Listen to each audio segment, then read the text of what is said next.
winner for you today. HiFi, our friend from the Radicalized podcast, will be by a little later on to talk about data points, something you need to know, misinformation, disinformation, all the bullshit happening in Russia. We got crazy stuff with Marjorie Taylor Greene. Tiger Woods is playing in the Masters. Wow. Yeah. Crazy shit. We're also going to take care of some business and tell you a little bit about our merch store, but all that goes on the back burner. Please welcome back to the program, as we do every Tuesday or Monday, depending on when he has time. Please welcome to the program, live from Ukraine. Oh, is he? Can you hear us, Alex? You got us? Hello?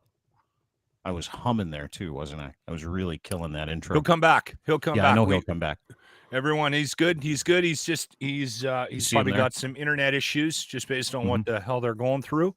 And we lost him at the beginning of the show too, just before we went. He was in the green room and then he disappeared for a minute, came back. Yeah. Good to see him. I'm just going to send him a text. No, he's standing by. He's going to be there. Alex Dayrabekov is our guest today, and our special guest as he is in Ukraine today, and he's moved on from supplying bomb shelters with water and food and all that stuff, and he is now doing some of the worst work that has probably ever had to be done in wartime, which is documenting war crimes in Bucha. Yeah. We went over some of the pictures yesterday. Without further ado, here he is, ladies and gentlemen. Yes! Alex Dayrabekov, ladies and gentlemen. The Ukrainian hero everybody needs to see weekly here in Canada, or we go nuts. Bud, great to see you. Great to see you. How are you? Oh. No audio. No. Is your audio working? Bounce out and come back in again. Yeah. Or hit the mute. We got him. No. That's okay. That's okay. Just bounce out and come back in again. Do the same thing, and then you should have audio. So sorry. We got all the time for you, yeah, Alex. I'm going to do another fucking intro of Alex when he comes back. I enjoyed that. Sure. Ladies and gentlemen, Alex Dayrabekov. Ladies and gentlemen. I was giving him, before we went live, I was giving him some parenting advice, which I know he's going to take. Hey, you got it? Hey, there he is. Yes. Way. There we go. Alex Dayrabekov, ladies and gentlemen. Live in Cherkasy, Ukraine. How are you, my friend?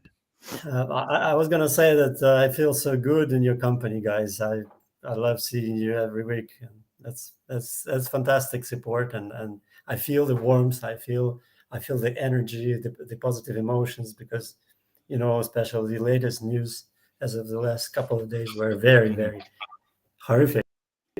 That's the word. Yeah. Horrific is a great word.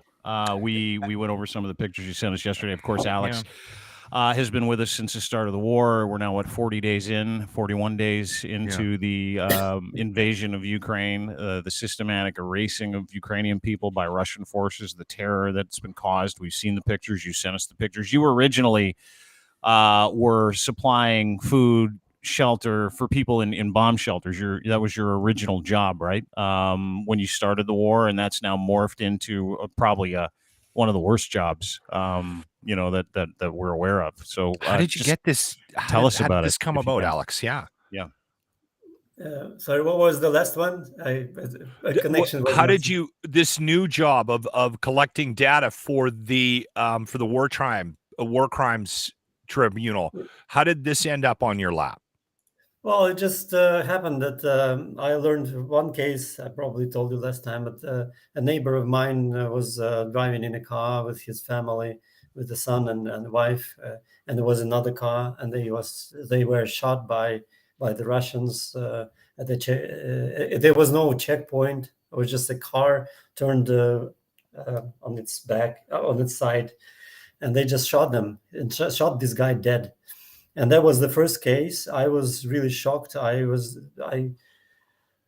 cried. It was really difficult to understand, to conceive it. And but then the next day, I heard another case, and then another case, and on another case. And now, after the 12th case, I just lost count. There's so many of them. The people I know, they lost relatives, close relatives. And then international lawyers connected with me, and we are now doing interviews, doing video interviews with the testimonies for the international courts. And I feel this is one of the very important parts of my mission here. So when you talk about having to document some of this stuff, we shared the pictures that you shared with us yesterday. Just to let everybody know, we did an entire show as promised on the videos and the pictures that you've been collecting. A lot of which don't get published. A lot of people don't want to look at them. News outlets, in North America, don't want to share them. Some of them are incredibly graphic, and some of them are they're all just so fucking sad and needless. But they prove a point, right? They prove a point. And what is that point? What is the point that as horrific as this work is, what is the point that we all see is being proven? I think the point is that it is real. Before you see it, you might think, oh well, okay, there's some war somewhere going on. Yeah. Even me, when I first heard, it was, I think, 2 weeks of the war already, and then so I was already in the state of war, and I got kind of accustomed to that. But then when I heard this first story of a real person who I knew, who existed and doesn't exist anymore, not because of some disease, not because of his age, but just because he was severely killed by somebody who came on our land uninvited. That was a shock for me. It turned around my perception of what is going on. And the world has to know it. The world has to see those photos, even though they don't want to. Mm-hmm. Mm-hmm. How, I want to go through some of them, Alex, but like, when you're processing these, and you sent us that Google file of some horrific stuff, and we're going to share some of it. Maybe you could explain it if you can, give it some context. But what is the process like? I mean, sharing not just this information, going out and collecting this information in terms of like how incredibly graphic and sad it is, but the process itself, I mean, is this something that individual Ukrainians are doing? Is this a concerted effort on behalf of the government to capture some of the more horrific stuff? And how far reaching is it? Because we've only seen Bucha and Irpin, your hometown. We've only seen some of the atrocities from that area, because that area has been overtaken by Ukrainian forces, and pushed back Russians. And we're seeing the damage and the terror and the basic genocide of your friends and family members as they leave. So what is that collection process like, and how do you gather that information, and how do you substantiate that information based on pictures? Because we'll get to it in a minute. Russia and evangelical North America are saying this isn't real. Well, I actually had a talk a couple of hours ago with one of most well-known experts on genocides. His name is Patrick Dubois. You can Google him, or he's on Wikipedia.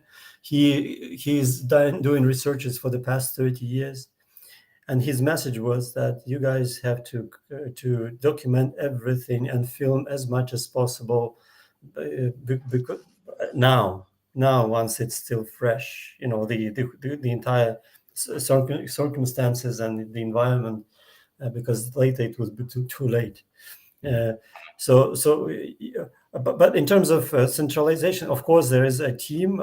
By the way, Han, who is the head of this team, is really one of the most one of the greatest in the world in this regard. And he took it, and he is leading the entire team. He arrived to Ukraine. The team is coming. The prosecutors are coming. They're cooperating with the Ukrainian prosecutors. What I'm doing is just a part of independent research. So I'm not a part of that. I'm just an independent research. So the more independent, the better for the trial, for the court, because that part will never be able to say, okay, there was some kind of word faked.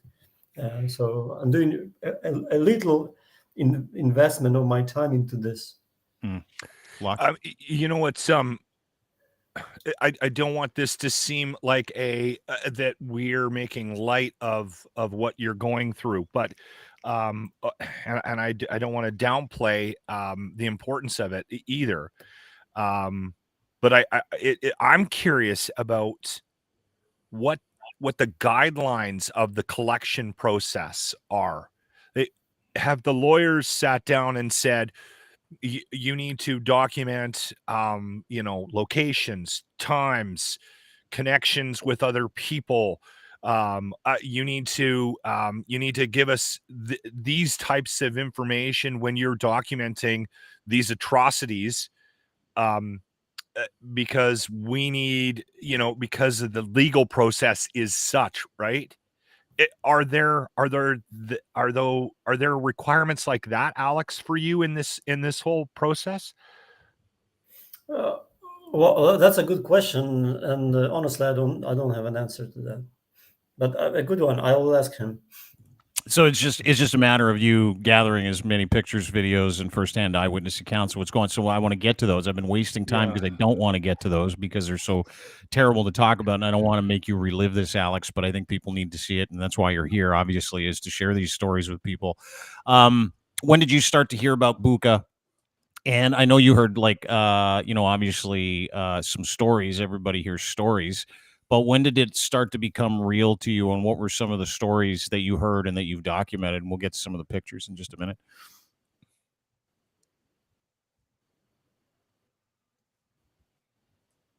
Alex, did you hear the question? We may have lost him. You there? Alex? He might not have heard the question. We just lost him there for a minute. He might be going. Did he come back? Are you there, Alex? Yeah. By the way, I will correct you. I don't know. It's just a common pronunciation of. Yep, you bet. No, we lost him. Yeah, lost him. He's going to pop back in. To Lachlan's point, what he was talking about earlier.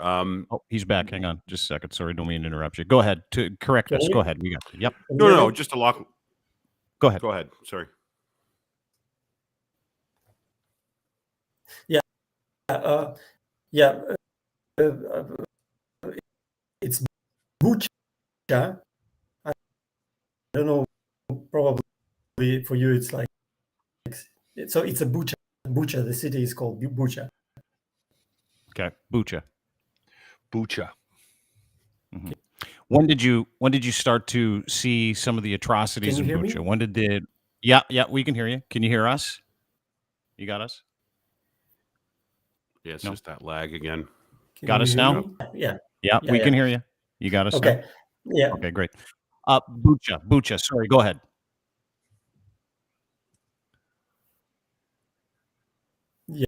Yes. Yeah,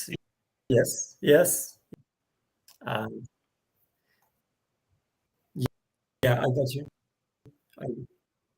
You got us? Okay, so I was just asking you about Bucha. When did? Well, the place is still. That sucks. Yeah. Do we want to show these pictures without Alex giving us a rough idea? Some kind of background. I didn't want to ask that question, but I'm wondering, like the war crimes. He's back. Like, just bring him on. Go ahead, Alex. We'll just shut up. You go ahead. What's wrong with the connection? I don't know. I think we're good now. You look not so fuzzy. Okay. Good. Okay, so the place is still closed for the people. The army and police are still cleaning it up. Only the volunteers started to be allowed from yesterday, I guess. So I couldn't go there. What we see, all the photos that are some volunteers or police or the government officials taken there, or the journalist who came there with Zelensky.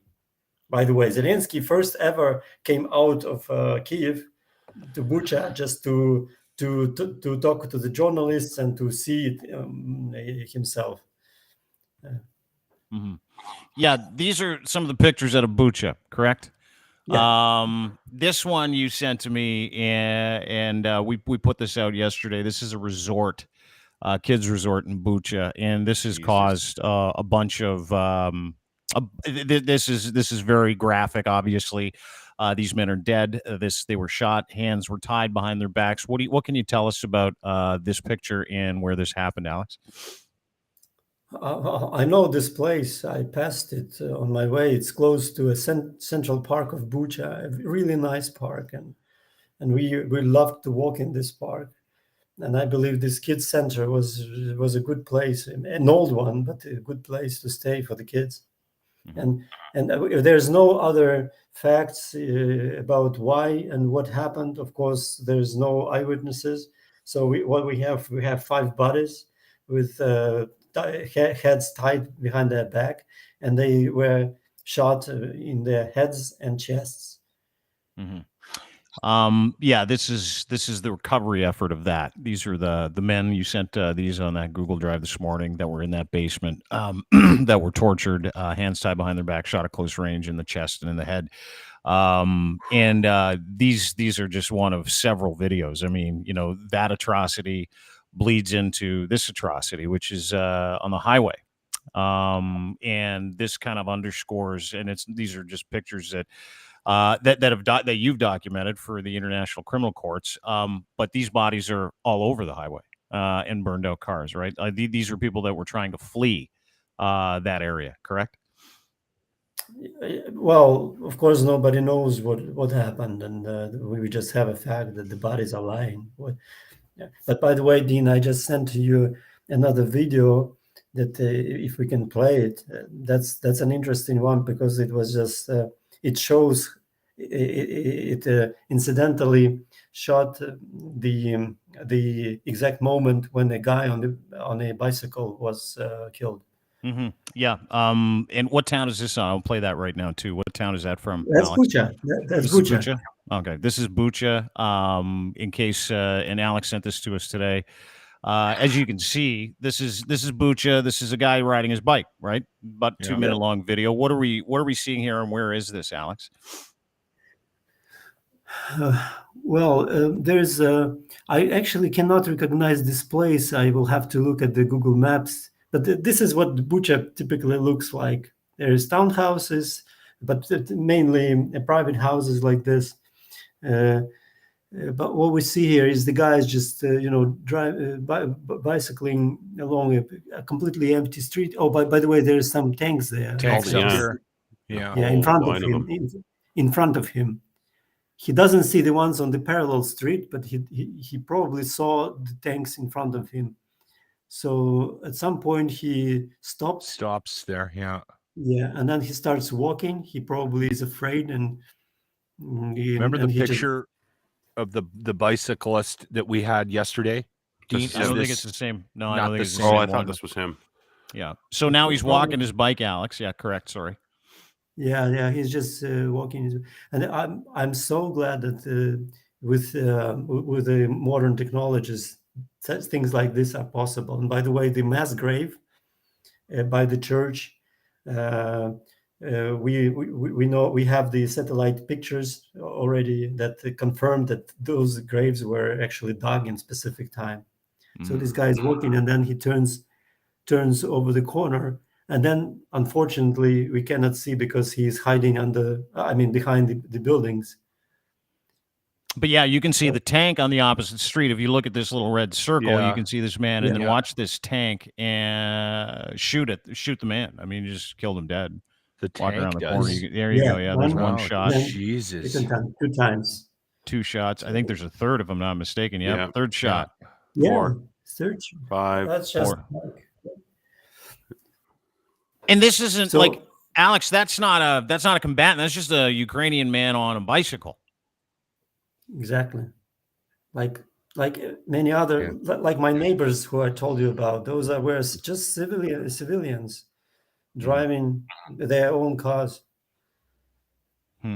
Was there any messages relayed to you with where you've been, Alex, through the course of the last 5 or 6 weeks from the authorities about not going out, about you know, like, are they telling you don't go for a walk in the park? Are they saying, are they giving you guys any instructions? I mean, I'm guessing there are cities and towns that have been occupied more by Russian forces than others. But I'm wondering if you got similar information where you were that they would have gotten Bucha. Yeah. Well, of course, the government sets some rules and some requirements, but in general, Ukrainians are quite. We are brave, as everyone has already seen. We are brave. We are fearless, and very often we don't care about the rules. Honestly, Yeah. I'm not saying it honestly. We don't care about the rules. For example, in COVID times, you know, masks. Lots of people didn't care. Well, it happens. It happens in every country, but in Germany, that's unheard of. But Ukraine. So he had to go home. And he just drove. Okay, here's a tank. Whatever. I just need to go home. That's what my assumptions are. Another one that I sent in the landmines and the cars going over them. That's the same kind of stuff. Yeah, It's just, I just have to go home because I have a cow and I need to milk the cow. Yeah. Just a simple men. Yeah.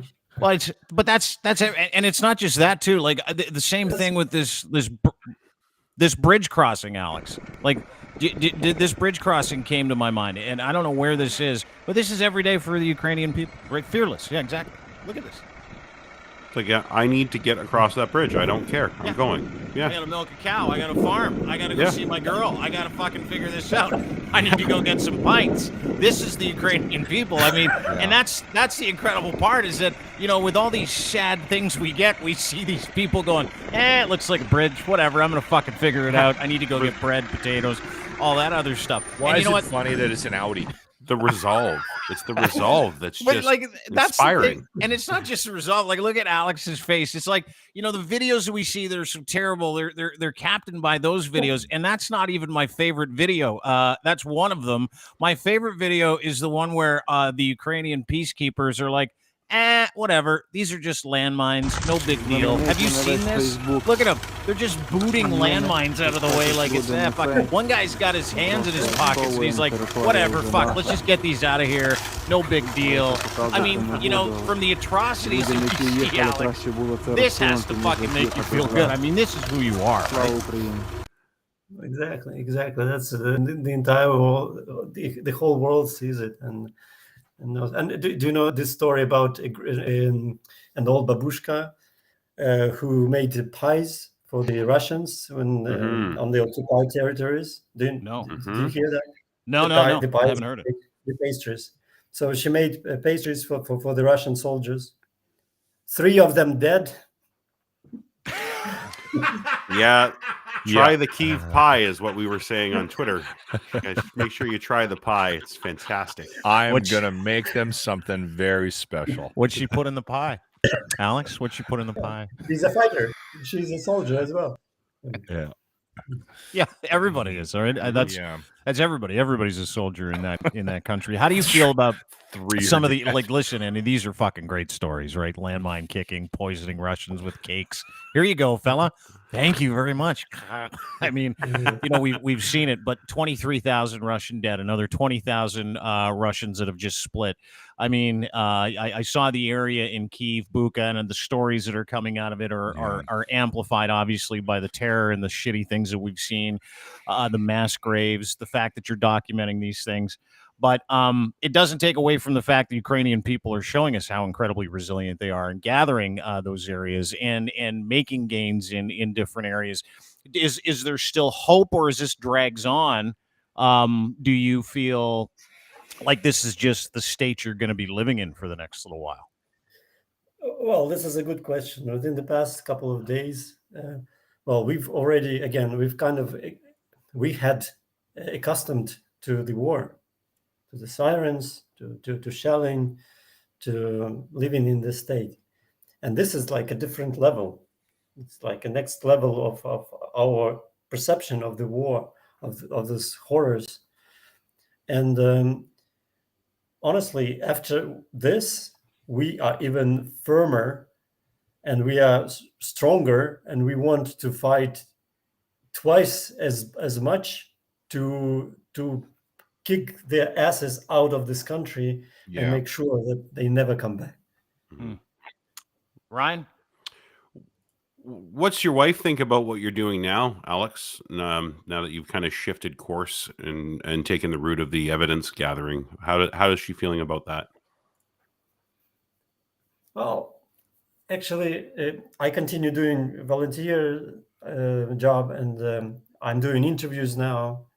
So it's like 3 different directions: volunteering, oh wow, interviewing, not interviewing, but spreading the word. That's what I spreading the word.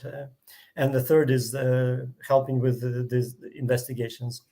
But to answer your question, actually, on day 3 of the war, when we evacuated to relatives' home, I spoke to her and I said to her that I do not want to stay home, read news. I want to do something. I want to do something. She thought I wanted to go to the army or to the territorial defense. She started crying. I said, no, I'm not going to go there. First, I'm not a military man. I don't have military experience. But I want to do something. I want to be a part of it, just like I was in the Revolution of Dignity in 2014. Oops, that's the siren, guys. How many times does that happen a day? Well, typically it happened today in the morning at 5, then during the day, and then sometimes at night. And usually it covers some part of the country, because they know that those rockets are flying, and nobody knows which direction they fly. We know the direction, but nobody knows where it would be hit by the air defense. So just in case, of course, my heart's racing right now, and I'm not even there. Right? Yeah. Like, are you used to that now? Yes, this is actually, there was a very interesting thought of one of Ukrainian who said Apple and Google must implement this siren into every telephone, Android and iOS in the world, so that everyone hears this siren, just like Ukrainians. And that will help to finish this or end this war sooner. I don't hate that idea, Alex. No, it's like an Amber Alert, right? Yeah, like that's it's the same thing. It's like, hey, listen, you want no, but we get it every time they get the rest of the world go through it. You want to show people how these beautiful Ukrainian citizens are managing on a daily basis.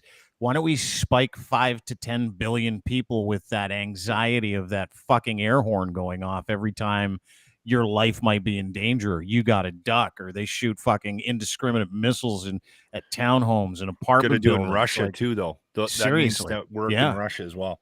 Yeah, I mean it's a wonderful fucking analogy, but you're right. I mean, short of showing people what we've been showing them and what you've been trying to show them, I mean, there are still people out there, Alex, that don't believe this is real. Like, and I want to get to it because you see it every day. You're documenting it every day to the point where we need help to understand it. So we're going to have a guy named HiFi on coming up in a few minutes to talk to us about how they're trying to change the narrative and trying to tell people Russia, neo-Christian America, same thing with losers in this country, trying to tell everybody that this isn't happening. And to that point, you were on with Jim Acosta on CNN on the weekend. I want to play the interview with you. It's almost like you're done trying to explain it to people. I want everybody to watch this interview with you on CNN, and then I would like your comment on it, because what do you tell people? Here's the interview. And what do you have to say to the Russians who are claiming that the images that we're seeing of atrocities are staged and fake and so on? I mean, obviously what they're saying is ludicrous, but from your perspective, what is your response to when you hear that sort of thing? Nothing. I will tell them nothing. I tried for the first week to talk to my relatives, to the ones who I know in Russia, and they are completely silent. They have completely brainwashed. And I I don't want to spend my nerves and energy on that. I'm going to collect the evidences. I'm going to help the victims and the eyewitnesses. And I'm going to do everything possible that the international trials will happen and those who did it will pay. This is what I'm going to do, but I will not talk to them. Explain that. I obviously just tired. You're talking about your family members there, but like for the international community that's running around saying this isn't real. I mean, we just heard the air sirens. We're showing the pictures. You live in it. What do you say? Still nothing? Well, Jim is a really nice guy, and he put it in a very diplomatic way. But actually, he pushed on my guts.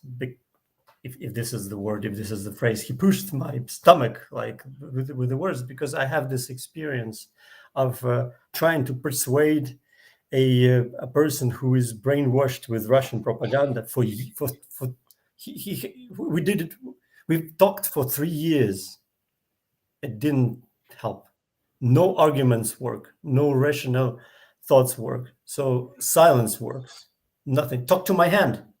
Talk to my hand. Yeah. Wow. Yeah, Alex, you know what? You're not alone. We have a similar situation in Canada, and obviously we have less to lose or gain than you do. So the conversations are pointless on this end as well, right? We have people here that believe that this isn't happening, and I just don't even know. I don't even have a starting point with them. We had a call on our show the other day. I think I talked about it yesterday, and it was a text that came into our text service. So I have his number. So I called him, and he basically was accusing us of not having all the information. So I phoned him and I said, all right, what are we missing? Just out of curiosity, what is it from the information we just presented that is so wrong that we need to correct? Wouldn't get into it with us. Just said, would take too long. You guys are fake news outlet. I'm like, oh, holy shit. Wow. It's sad, but it's not, I think it's a product of where we are, Alex. And I don't want you to think that that's the norm here, though. It's a handful of very, I don't even have a word to describe them. But can you imagine living in that, Locke? Like, imagine in a world like, put where yourself you're in, like, disregarding that. Well, no, like, I mean, and I'm going to put these pictures on the screen again. Alex is collecting these pictures. Alex is risking his life. He's putting his name out there to collect these pictures of his friends and his countrymen murdered, children, women murdered, shot with tank rounds, whole families bound and gagged behind their fucking apartment buildings, people shot as they try to go to the grocery store, people shot as they try and go do some yard work. This guy was shot as he was just trying to bring home some fucking potatoes. This guy was hung and shot and thrown down a fucking well. I mean, you know, these are the images that people don't want to look at. And these are the images that grown ass men and women are telling us aren't fucking real, right? Mm-hmm. And it's not. And when you're in it, it's entirely different, I think, because I don't even understand what Alex is going through. Alex, I can't even imagine it. And then you sit there and have to fight individuals that you're related to tell them this is happening. What I just took a picture of is real. My friends are dying. They're all being shot. The woman was beheaded in her own car the other day. I mean, like, I don't know how you manage. And I'm just being honest. Like, I talk to you on a daily basis. The other day when we were texting, I couldn't text you back. I couldn't text you back because I didn't know what to say. Like, I had no idea what to say. And so when I see people saying this isn't real, I defer to you for that emotional response, because I watch you go through it. I talk to you on a daily basis. Like, I sit here with my hand on my head sometimes when and this isn't about me. This isn't about me. I'm just trying to tell people that, like, it's not just real, but how do you tell people it's real other than showing them pictures and documenting it? I mean, what does this make you feel like? Well, of course it feels really bad, but we must understand that in this country, in that country, the corrupt government that captured the power, vacuum cleaned the money from the people to enrich themselves. A part of that money they used to create a huge machine, propaganda machine, investments of billions and billions of dollars in order to create this isolated information, which is completely distorted, which is completely perverted. And that's just like in the USSR, by the way. It took time for people, and I told you guys that it took me like 10 years to actually realize that what I used to believe is wrong. I personally, this is not, I have the right to do it. I do not want to waste my time on it. The fact that we are speaking with you right now is actually the result of me stopping trying to persuade my relatives. I turned the other way around. I turned to the West. I started speaking to the West, and I felt so much support, so much energy, so much good words that I would never expect from my relatives in the East. Yeah. You know what? It's interesting. I mean, right? we can kind of understand. I'm not letting anybody in Russia off the hook if they have succumbed to the misinformation that's being piped, at them constantly. Like, and I heard somebody describe how, because he was asked, how do you get your news? And he goes, like everyone else. It's like a fire hose. I mean, we are constantly bombarded by information, and one would only hope that you have the mental capacity and the wherewithal to grab the information and process it and come out with something that's true. They grab the truth from it, right?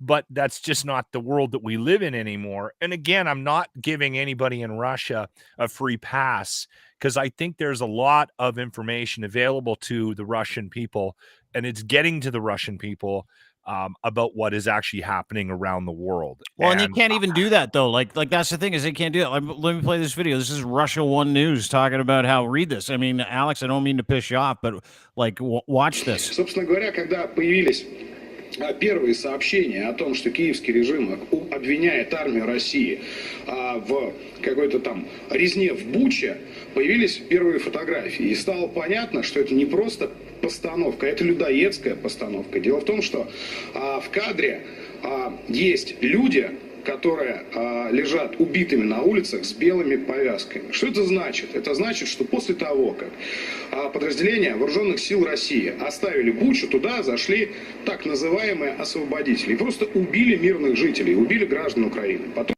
So there we have a reporter for Russia One News, and I'll quickly translate it and just paraphrase it. He is making up this fucking bullshit story about how, and this is the narrative that's being perpetuated in Russia and in Telegram communities, and to people that are susceptible to misinformation. To Alex's point, not just the countrymen there, but the people here, to your point, Locke, that are just too stupid to fucking get it.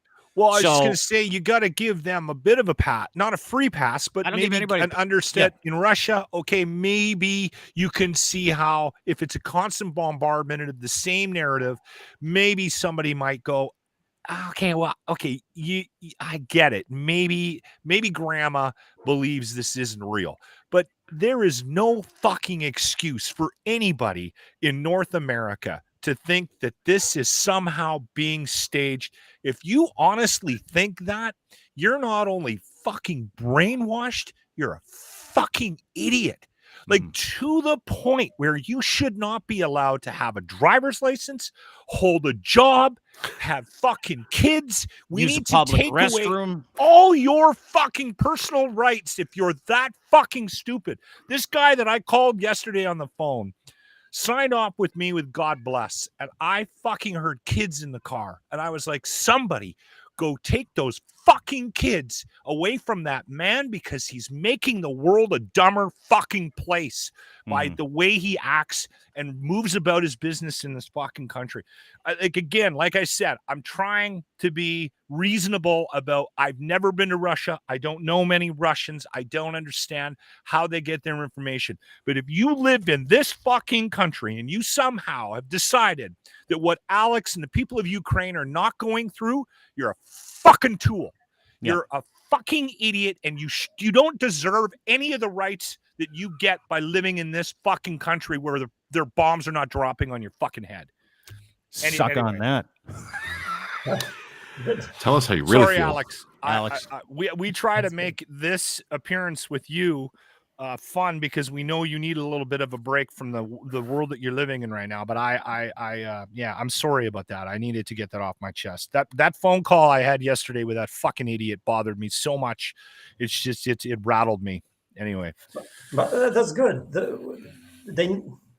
I think these are the right emotions. I've always been a very tolerant person. Very tolerant. There is a second opinion. What kind of second opinion can that be? These people are killed, civilians dead, children dead, teenagers raped. There's no second opinion. There's no other opinion. No. This is a huge world's humanity check for regular people, for all people, and for the governments, for the officials. And now we see, by the way, today Israel that stood apart from blaming Russia. They were like, okay, we support Ukraine, but we do not blame Russia. Today they finally started openly saying that this is the Russia to be blamed. This is a humanity check. Every government official will at some point will just understand that this is just not human. And once they understand, they will start not just supporting us, giving us more weapons, imposing more sanctions, but openly blaming that regime as an evil regime, as a corrupted regime, as the regime that needs to be swept away from the planet. It's not enough, though. You guys need more help, clearly. And and we can say it all we want on this podcast. I can say it on my show. Dean can write blogs about it. The fact remains is that we have weak leadership in the West, and they're not doing enough to support you guys. I'm impressed with what we've done on a certain level, but the fact that they've let this continue and that we continue to see these types of atrocities and this bullshit still going on, and they're not flying over your country right now, dropping bombs on Russians is fucking atrocity on our part. Before I let you go, Alex, I want to ask you about something you tweeted today. Yesterday, and you sent this to me, and I wasn't planning on ending on it. I wanted to end on a laugh, but fuck, this is real life, so we won't end on a laugh today. Maybe we will after this. But this is a young boy. You sent me this picture, a young boy standing next to the grave of what is his mother. Tell me about this picture. Where is it? Well, honestly, I don't know where it is, but I was just sitting at home, and my wife showed it to me, and she said the boy, this 6-year-old, is standing next to his mom's grave, and I just burst into tears. I'm like,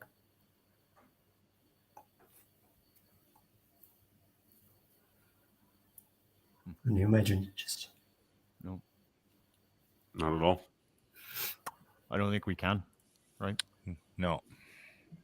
That's too much. Mm-hmm. We know it's too much, and I'm sorry. Right? Are you taking care of yourself, Alex? Are you doing little things to keep yourself sane? You and your wife? Yeah. Thank you, guys. Don't do too much of this work. I know it needs to be done, but you got to take a break from it. Just seeing the pictures that you sent us this week have been, scarred us on this end, and you're dealing with it every day. So make sure you're taking care of yourself as best you can. Okay. Well, maybe a little hot yoga when this is over. A little yoga. I'll send you a routine. The other thing too, right? If the kid's crying too much, remember my tip. Yeah.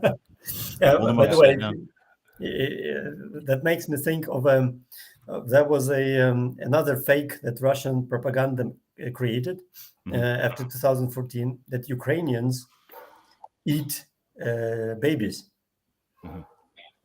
Eat babies, you know. So I think I will do it. I was gonna film a video with my kid. I'm just going like, here's a neo-Nazi. There's that Ukrainian sense of humor. Take a picture of your child on a plate and get some like ketchup and say, "Here we go, everybody." Sauce. Yeah. Oh my God, that's dinner served. Listen, Alex, you are funny, Alex. I want to let you. I want to let you go, and I'm sorry for the emotion here. I'm thankful for it. I'm grateful that you're willing to share with us what you're going through, what you're seeing, and what you're documenting. And I'm very sorry. And I can tell you this, and I say this to you all the time, and I mean this from the bottom of my heart. We're there with you, and we're here for you, and we love you. And if there's anything you need, you know, you can get me anytime. And Slava Ukraine forever. So let's just get that out of the way. And we've got a couple things that we're working on. We're going to try and help you.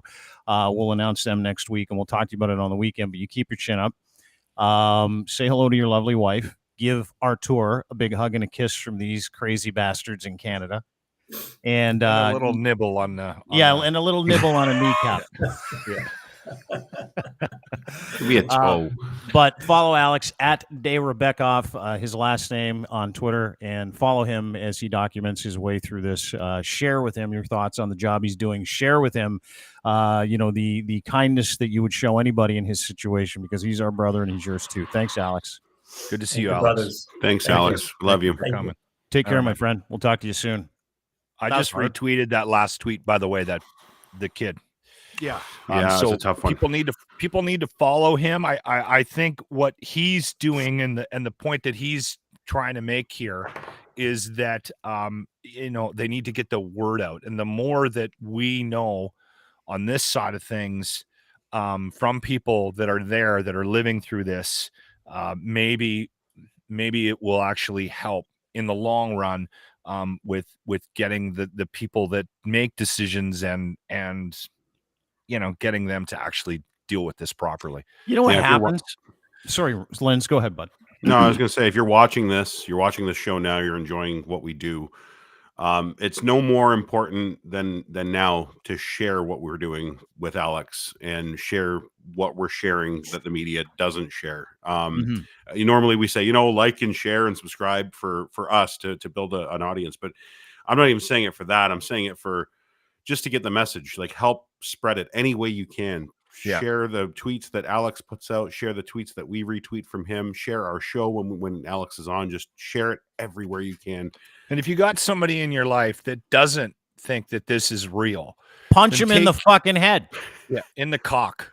Or right take in the your dick. phone and shove it up their ass. As far as it goes. Now, you don't want to lose your phone. Take their phone. Yeah. And they shouldn't be on it anyway. Their ass.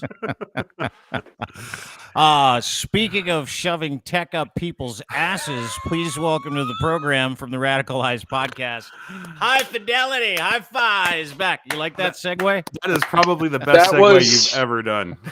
Yeah. Wow. It's a strong moment. Tech up people's asses. All right then.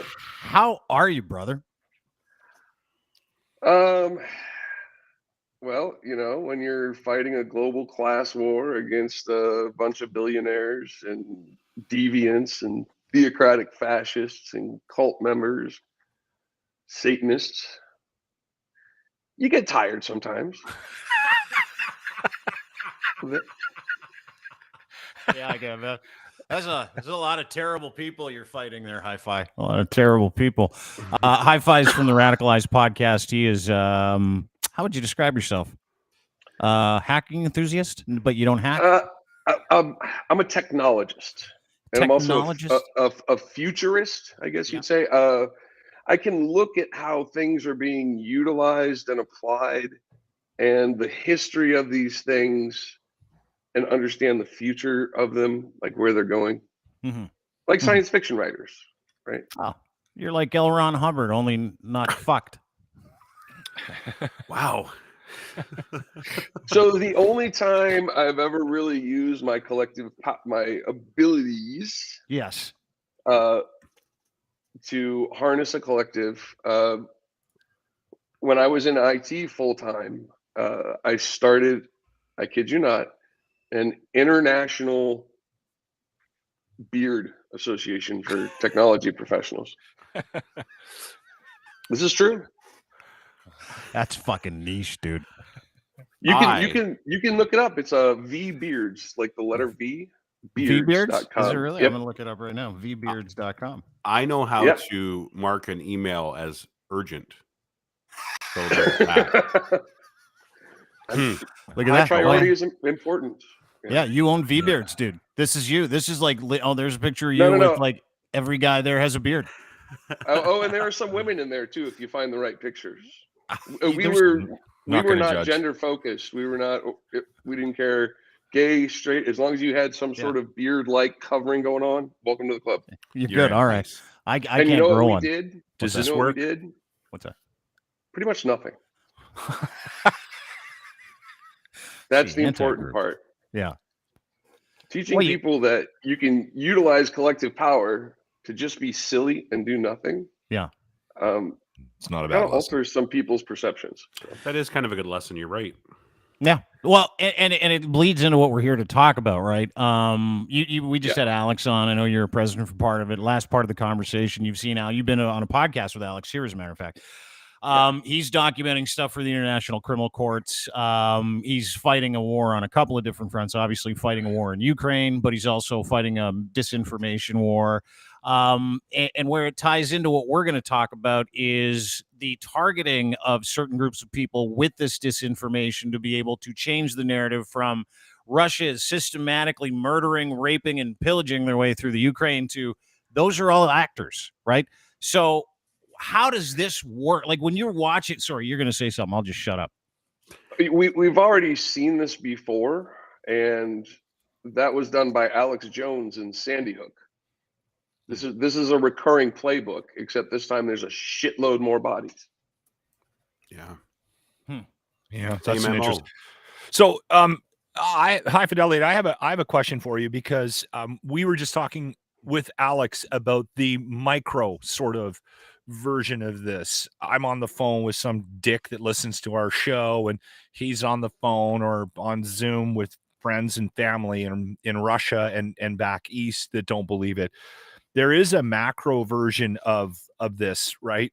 And you guys are sort of attempting to correct a wrong on that level.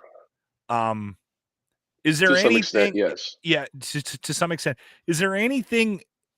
Is it just pointless having those smaller conversations with these people that are entrenched in it? No, okay. Absolutely not. No. The thing you have to understand about these people who are absolutely entrenched is they are victims. They are victims of psychological operations that are reinforced through real world events, actual paid actors. This is the projection on the right about what the left is. Not leaving out the fact that the left has been infiltrated also. We've discussed this previously. But the projection on the right of what, the fake actors, Alex Jones, you can even say the JFK conspiracies.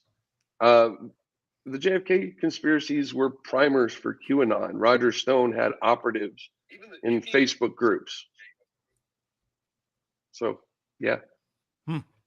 But is it like, okay, so because what I want to get to is not just because to me it's like biohacking, right? Like, and it all kind of fits together. I sent you some stuff from Canada this week, how certain groups are utilizing certain pieces of information, subsets, data points on like 100 million people. I was watching your podcast this week. You had Nancy McLean on She was talking about something that was absolutely fascinating to me. And if you don't download his podcast called the Radicalized Pod, at Radicalized Pod on Twitter, you can go ahead and start consuming some of this stuff, because it all kind of comes together and it makes sense under the umbrella of those data points. And one of the points that she made in this is, when it comes to taking that disinformation or misinformation and generating it and then going and targeting people to get them on side with your narrative, I want to say, and I could be wrong, but she repeated something that said the Koch brothers, the Koch brothers, Koch brothers. Both work, actually, believe it or not. It's Koch is good.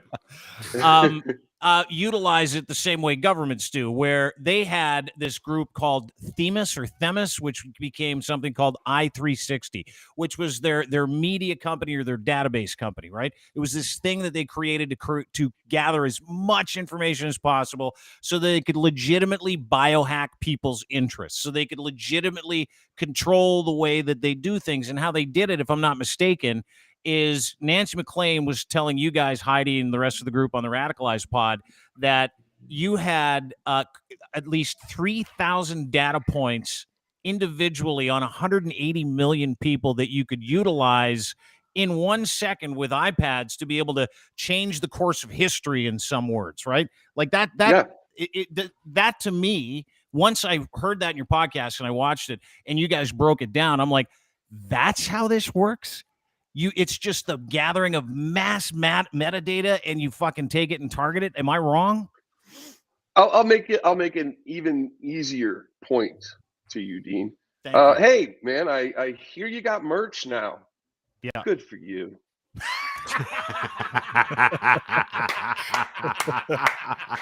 Right Get there, that man a shirt. I targeted You're you. getting a shirt. Pull back to everybody. I want to talk to everybody. All right. I targeted you specifically because I was going to use that information to manipulate the interview a little bit, right? And I made you guys all laugh, right? Mm-hmm. Now I want to talk about something very, very serious. Lachlan, you've been sucked in, bro. Crypto is a tool of the far right. If you look, I'm hard on the crypto right now.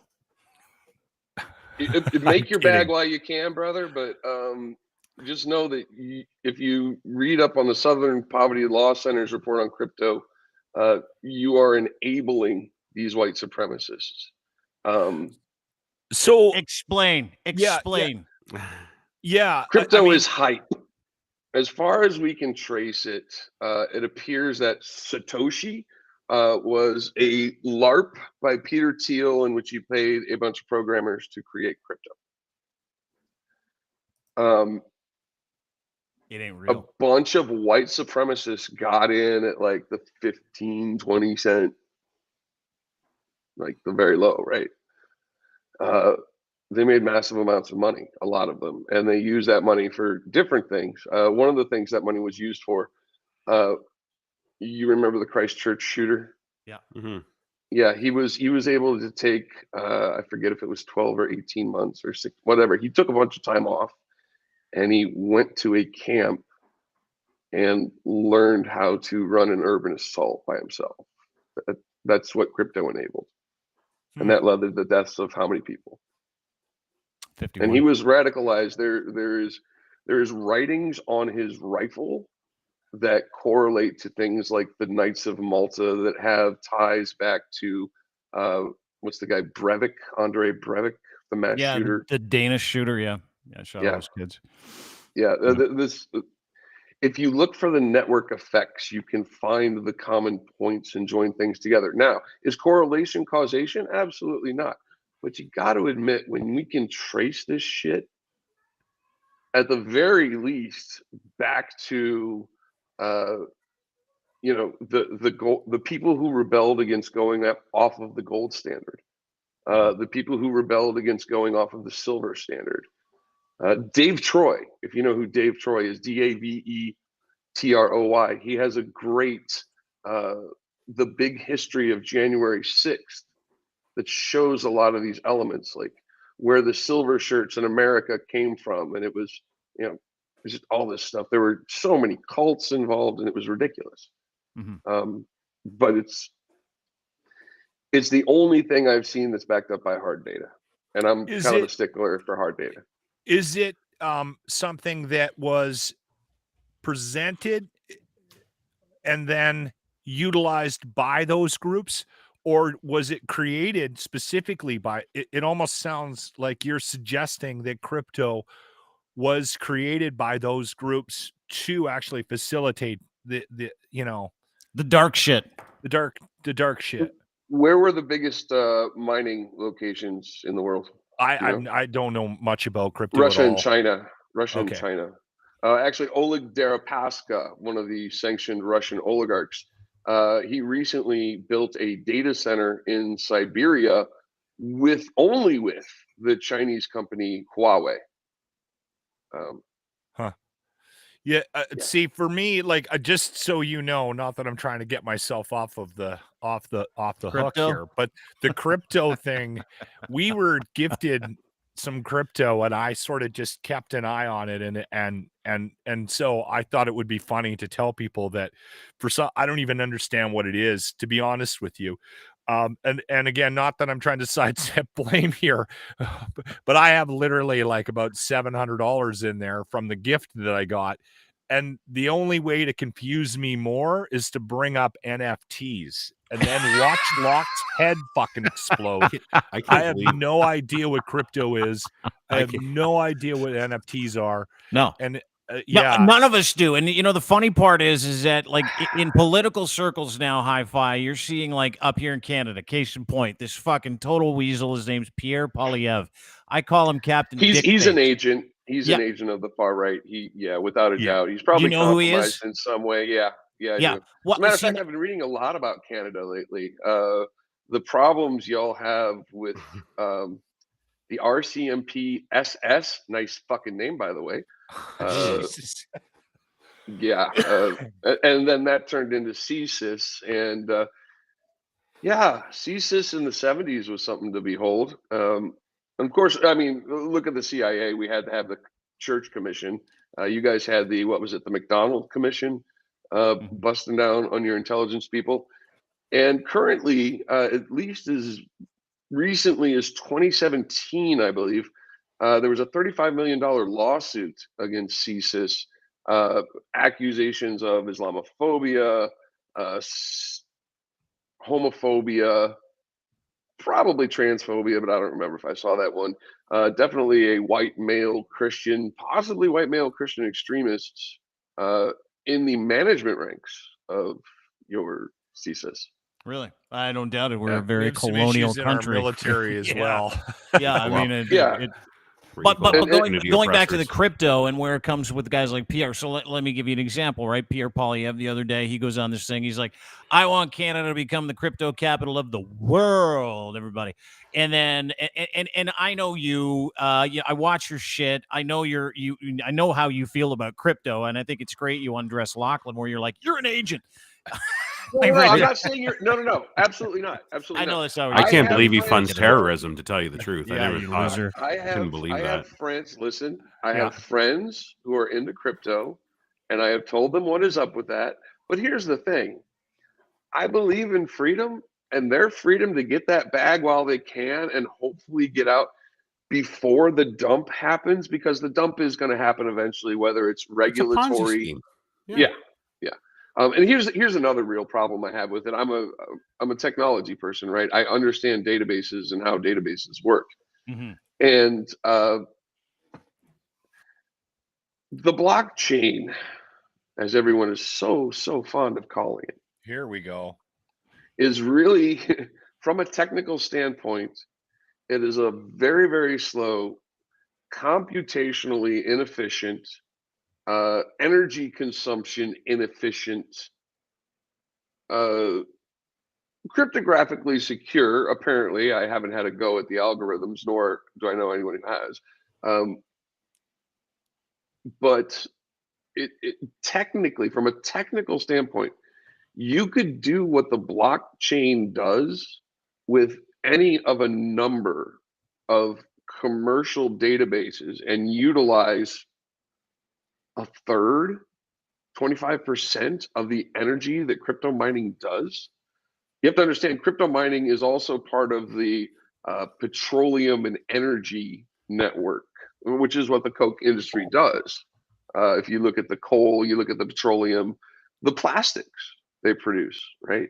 The Kochs were vehemently anti a bill that was meant to ban single-use plastics in California because they have a stake in producing that plastic and producing the petroleum that gives you that plastic. But even if you look at Charles Koch's father was such an asshole. He got so pissed off about some legal shit that happened in the United States. You want to know what he did? He went to Europe and he went to Russia and he produced oil for the Soviet Union and for Hitler. That's what kind of a dick this guy is. Wow, that's his stock. Yeah. Okay. And does anybody know that about the Koch brothers' father, that he was a Nazi sympathizer that helped the communists and Nazis get oil? No? It's public information. It's just nobody ever looks it up. And no one talks about it after the fact. So getting back to what I was saying about Polyev, and I want to get into the Koch brothers in just a second, or Koch brothers, but getting back to what I'm saying. So Polyev, he's standing there the other day and he's doing the whole I want Canada to become a crypto thing. Everything aligns. Everything he says is rhetoric. All the bullshit aligns with every narrative that we see come out. How does a guy like that get tagged by government officials, lobby groups, and stuff like that?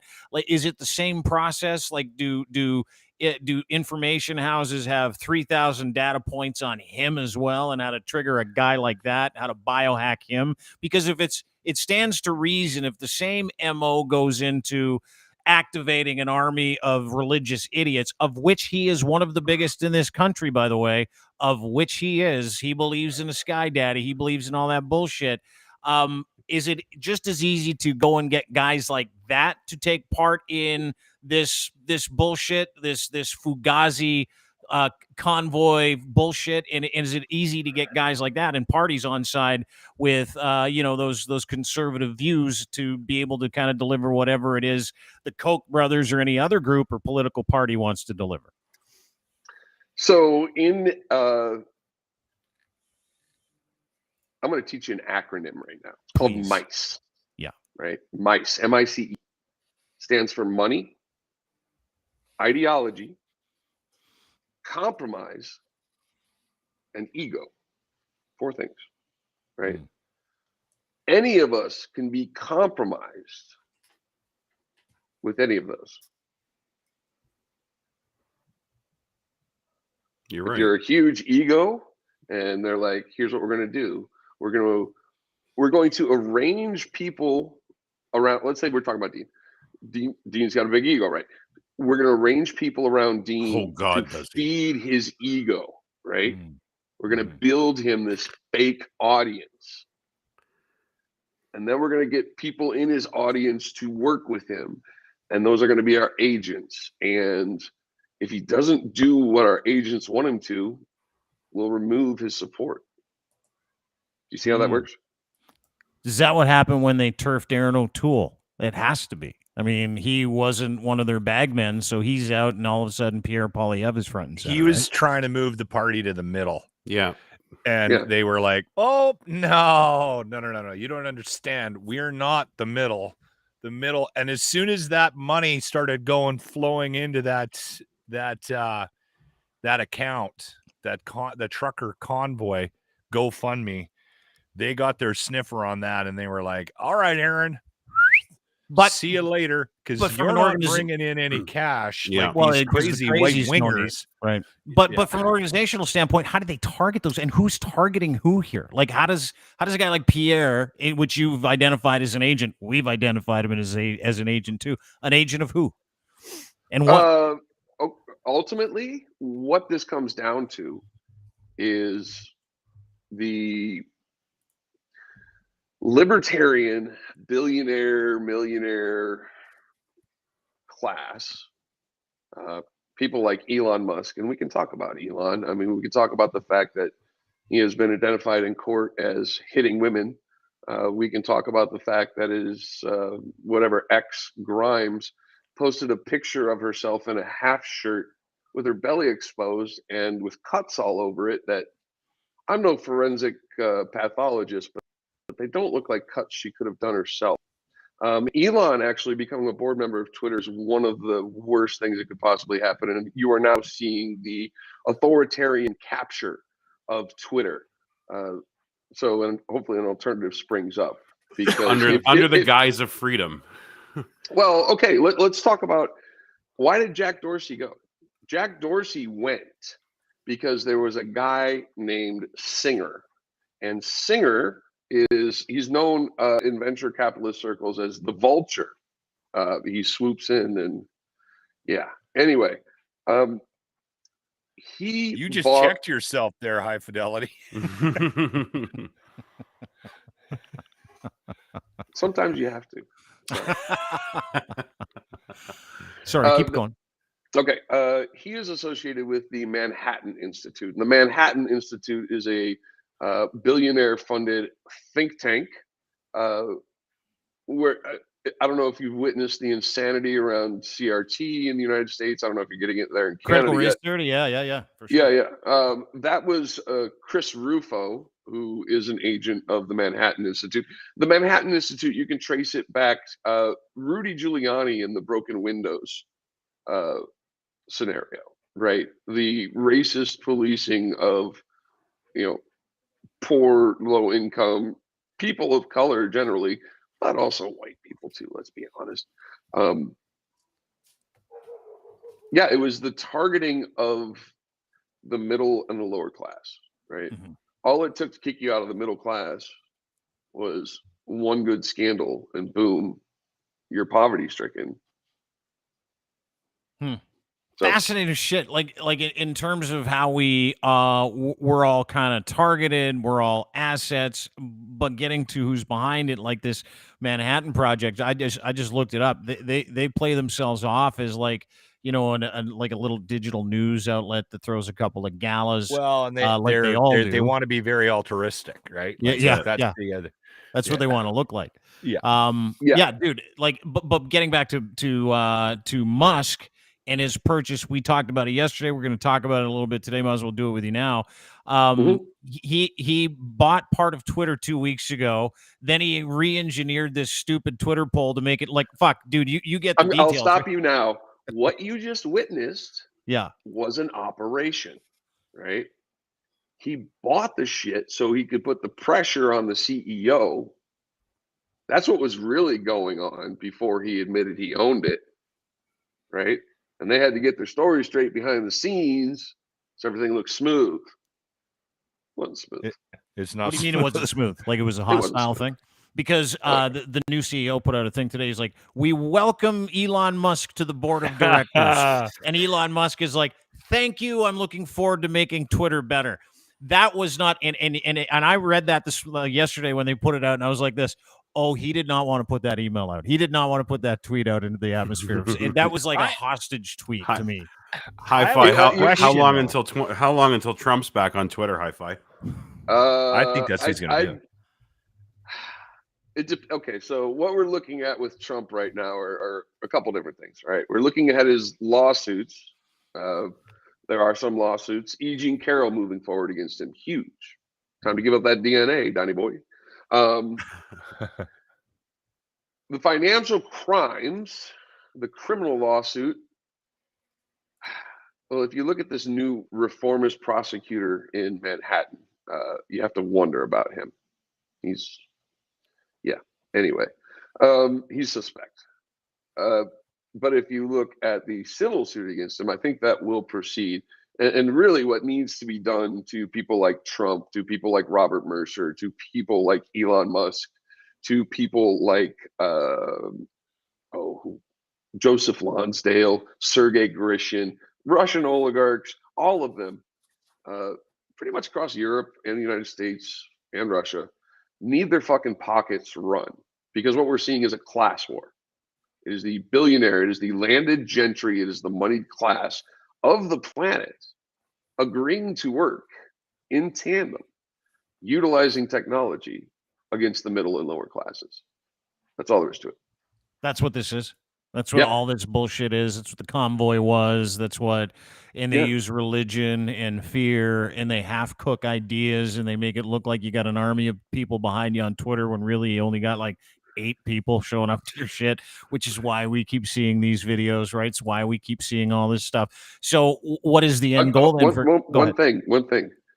Those people you see in the videos, again, they're victims for the most part. There might be some bad actors, like literal bad actors, in the crowd, and you can generally tell them by if they're platforming the other side, if they are, making the other side look, oh my God, so fucking awful. Look how terrible they are. Because what that does is dehumanizes either side, and we can't do that. We have to rescue. I mean, we're in a fucking nightmare. We are in a split reality right now. This is literally what's happening. And we need to rescue the people on the far right and the people on the far left. Except there are paid actors, as I said, on both sides. You have to ask yourself, am I getting paid? And the answer is no, I'm not, because I have a 9-to-5 job and I take care of it. So yeah, and you out the people who are, like, if you understand and listen to the Radicalized pod, you know anything about HiFi, this has been his gig. His gig has been to try to get everybody, and a group of you, obviously, get everybody back into this objective reality, which is very real, which is not hurtful, and the hurtful stuff that's being caused and being visited on people that are on social media that live regular lives through Facebook and through these platforms is the problem. That's the entire problem. It's not just the lies, it's the alternative reality that's created, then the activation of those people within that reality. So case in point, Elon Musk takes over 10% of Twitter. He's now on the board. Is that to change the way Twitter has done things, or is that once again that billionaire class, the cash class, saying, oh, whoa, these platforms are way too powerful and we need to get a fucking handle on this if we're going to survive? Is that what we're talking about? No, actually, Elon is part of this network through the PayPal mafia, through the use of L. Lynn Wood, who's an attorney, psycho QAnon attorney. It's hard to tell if he's been mind fucked or if he's just playing the role because he's got cocaine and a bad attitude. I'm not sure.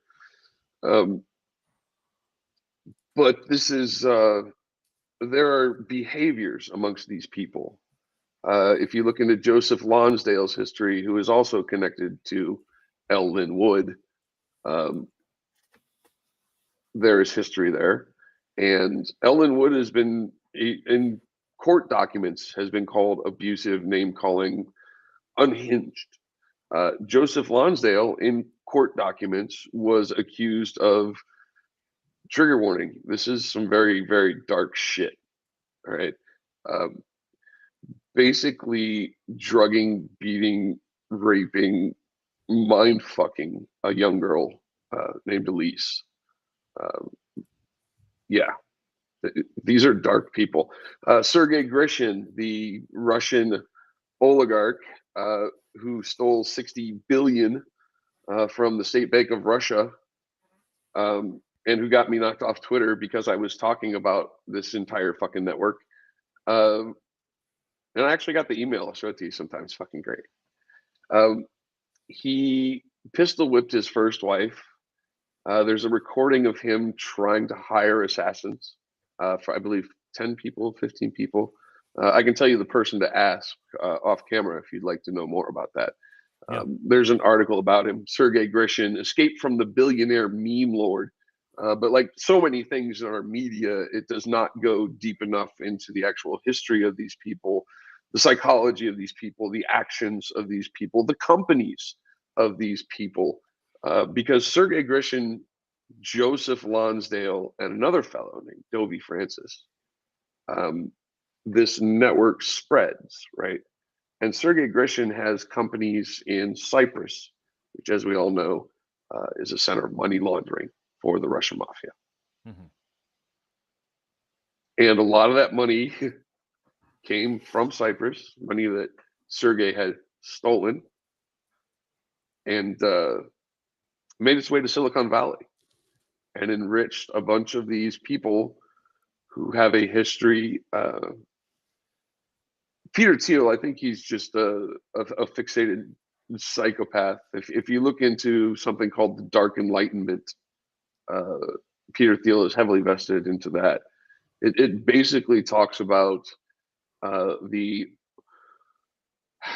breaking of civilizations such that the moneyed and the technology advanced live in their white castles of Gondor, while the rest of us are savaged by orcs and turned into hobbits farming for the lords. They want us to be peasants and serfs. Love the Lord of the Rings analogy.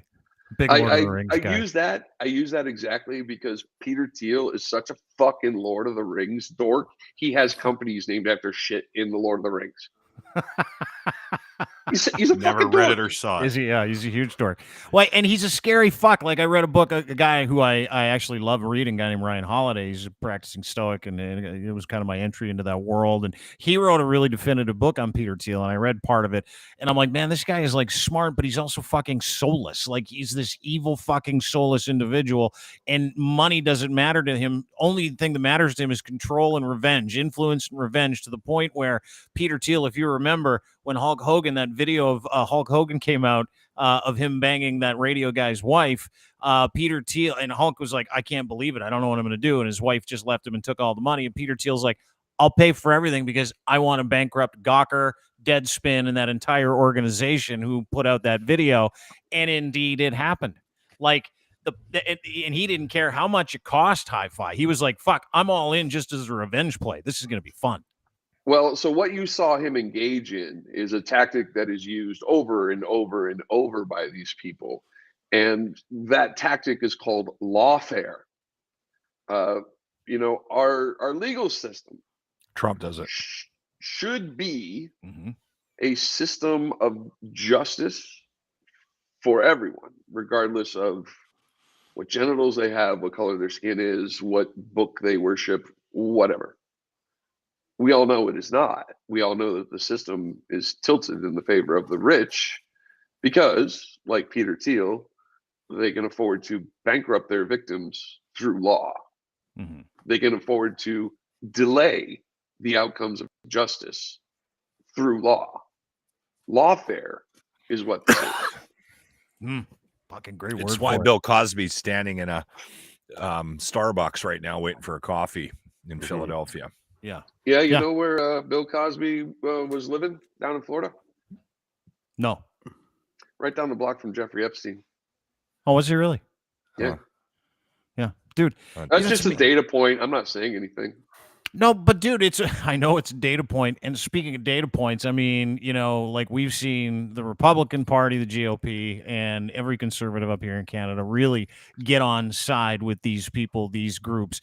And it amazes me too, right? Like Marjorie Taylor Greene yesterday went off on how women were the weaker sex, and Disney was trying to turn people into pedophiles and trying to sexualize children and all this other bullshit. And it's fascinating because I find it's the same person that's susceptible to that shit, right? Like it's the same person that these guys target. It's that stupid religious zealot, that fucking moron that has church every Sunday and goes to youth group, but has no problem fucking people over, getting drunk and cheating on their spouse. It's like, it seems to be the same profile that they use to activate, and that profile is like traditionally just an incredibly stupid religious person. And I don't know if it was you that we had on the last time. It was like, hey, pointed out, you want to go after, you want to create an army of people to do anything you want. Go after the people that believe in their Lord and Savior Jesus Christ, or think God is a vaccine, right? And it seems to be the same people that get activated by this HiFi every single time. So I actually did I've done some whiteboards on these, and maybe I'll share them with you sometime. What we're looking at is not just the targeting of the right. Okay, in 2016, Brad Parscale, Cloud Commerce, the Trump campaign, admitted to using psychographic profiles to micro-target Black voters, specifically to disenfranchise them, to keep them from voting for Hillary Clinton. That's how dirty this shit has gotten, right? And they use something called an ocean profile. And an ocean profile is openness, like how open you are to ideas, consciousness, conscientiousness, extroversion, agreeableness, like, are you willing to stand up for yourself? Are you willing to take someone else's opinion and make it your own? Things like that. And then the last one is neuroticism, right? And neuroticism is how susceptible you are to things like cultic influence, how many issues you have. Do you have issues that can be exploited? Are you a heavy pot smoker who believes that crystals will heal everything? I'm not saying that's a good or bad thing, but apparently that's enough for you to be targeted with pastel QAnon. And if you notice, there are quite a few people of the free-spirited, hippie type who ended up, health and wellness. As a matter of fact, Dr. Charles Creel, he produced a movie called Disinformed. And it's an excellent, excellent film. I mean, the wellness community was using propaganda and neo-Nazi imagery,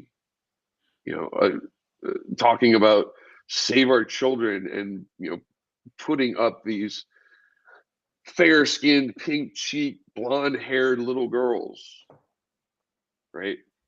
The kind idolized by literal Nazis and neo-Nazis. And oddly enough, that type of image also includes John Benet Ramsey, who that family was legally assisted by Ellen Wood. If you look at the propensity for abuse, and again, warning, this is again very dark shit. The propensity for abuse in religious institutions, the Catholic Church, Opus Dei was created under a fascist, literally, Christian fascism.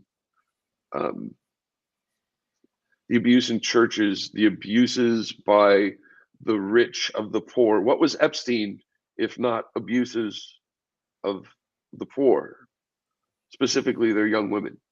Targeted. They're sociopaths, they're psychopaths. They view people as numbers. Did you see that? Sorry, animals. To further your point, did you see the policy that they just passed in Tennessee today, where it's basically the neo-right passed bill that basically said it's okay to have sex with young children if you get permission from their parents? Did you see that? Then that was a Republican Party. That is who you're talking about. These Republicans are run by Jesus freaks to that point. So how can the Republican Party balance in their minds the fact that they are literally taking parental rights away from people in Florida with the Don't Say Gay bill and calling those who oppose it pedophiles and groomers, while at the same time talking about child marriage in Georgia? How can that be reconciled in their brains? I don't understand. No, I don't think anybody does. That's the point. The projection's fucking unbelievable, HiFi. From all of them, right? Like every single one of them. And the root fucking cause of this is this belief in a higher power that fucking doesn't exist. It's this sky daddy shit. And it happens all the time. And it's like, the pray or the prey. Sorry, I know you're going to say something, HiFi. Go ahead. Can I ask you to say, look, I am of two minds about religion. Religion is a tool that can be used to lead people to good lives in which they do good works. Religion, regardless of religion, can also be weaponized and make people zealots, willing to kill. If your God if your leader, look at what Vladimir Putin has done to the Russian people to make them support what he's doing in Ukraine. He has completely fucked their minds. They only see his propaganda. They only hear his voice. Of course, they support him. They have no choice. If they don't support him, if they protest, they're plucked from the streets by the police. Who are the police? Well, there's a lot of white supremacists in police all across the globe. Matter of fact, the one thing Germany did after World War II is they instituted a police force, an anti-fascist overwatch, if you will. Their intelligence services are tasked to keep an eye on this shit. So much so that the actual far-right party in Germany, the Alternative for Deutschland, is now under surveillance by intelligence services in Germany. But this needs to happen across the globe. You know, part of the problem we have in the United States is there is no accountability for our police, right? And people say defund the police. I say that's the most foolish thing I've heard. We need fewer police who are paid more, who are better trained, who are stronger, tougher, better at conflict de-escalation. We don't need foot soldiers for the rich, because that's what we have right now. And the way a lot of them are controlled is through racism, compromise, through drug rings. I'm sure you have drug rings up in your police just as much as we do down here. I mean, look at the interactions between your motorcycle gangs and your police. Same here. You know, we got the Mongols. I actually, you know, my godfather was the brother to the head of the Hells Angels in Cleveland, who did some terrible shit, but he was always sweet to me. So I don't know. Yeah, he did some awful, horrible, questionable things, terrible things. No, he went to prison, and he deserved it.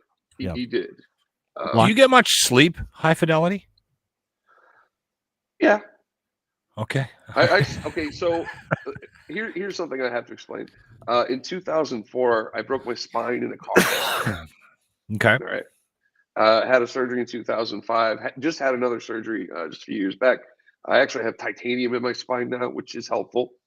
But I was a chronic pain patient for 15 years. And they had me on opiates, a lot of opiates. But I only slept 5 or 6 hours a night because even with the drugs, my body was in pain and would not allow me to sleep. So I just kind of adjusted over the last 5-6 years. I have actually quit pain pills completely. Good for you. Congratulations. And that's another thing I wanted to talk to Locke about. You know, Locke, I got off of 15 years of pain pills with marijuana edibles, and you went to that party with Jimmy and you were miserable. And I would like to offer the fact that if you'd eaten a small piece of gummy or maybe smoked a joint, you wouldn't have been such a dick, dude. Exactly. Yeah, I need to work. I need to work on. There's still a lot of work to do with me. With me. No, he's right. I've been telling him that for like months now. I'm like, dude, listen, just get on the end of one at night. You'll wake up in the morning. You'll feel way better. You won't consume as many calories, number one. And number two, I said that to him. I just smoke a joint before you go into the party. I said, it'll be gone in like 2 hours. You'll have a fun time for the first 2-3 hours. There's and then no you'll start guarantee to come down, and then you're going to go home. Going to make me less of an asshole. There's a total guarantee. Weed works for everybody. There isn't one person on this planet that hasn't worked for it. Okay. What this requires is experimentation. Yes. You have to try different strains, different, you know, different terpenes, really. Some terpenes make you creative. Some make you tired. A lot of them give me pain relief, which is nice. I will give you a quick breakdown on my experience with weed. So I started smoking weed because I had a hippie family, so there was no stigma about it when I was a kid. So I started in high school, and we dabbled, and we that's a little young. It was a little young. I didn't do it a lot, but we did it. Dabbled at parties and shit like that. So, but we bought it from the guy that worked behind, you know, that worked at the fruit stand and lived in the Airstream and grew it with his tomatoes. We called it shake. It never actually stuck together. And then it just gave me a headache half the time. And then I always drank with it. And then I moved to Vancouver, and then I started buying it from a guy that looked like he killed somebody in the 70s, and it was a lot stronger. And then it would just make me sick. So now I ended up because of that, I ended up sort of gravitating away from it, to be honest with you. And so it's very, very rare that I ever touch it. And I've just gone down a different path. It sounds to me like you had a supply chain problem, bro. I'm just saying. Like, how do you know that what you're buying from some dude who killed people in the 70s? Well, though, I just said he looked like it, right? Oh, he looked like it. Okay. Yes, and it went from being the shake that we bought in Yak to this hydroponic shit in the early 90s that we were buying when I was in school, and it just fucked me up. And so I went from 0 to 100 within a couple of years, and that 100 just made me throw up after a couple of beers, right? So I was like, well, what's the fucking point of this? Well, so I moved away from it. You should have gotten rid of the alcohol. The alcohol is far worse for you, honestly. I mean, there's nothing wrong with a drink now and then. Don't get me wrong.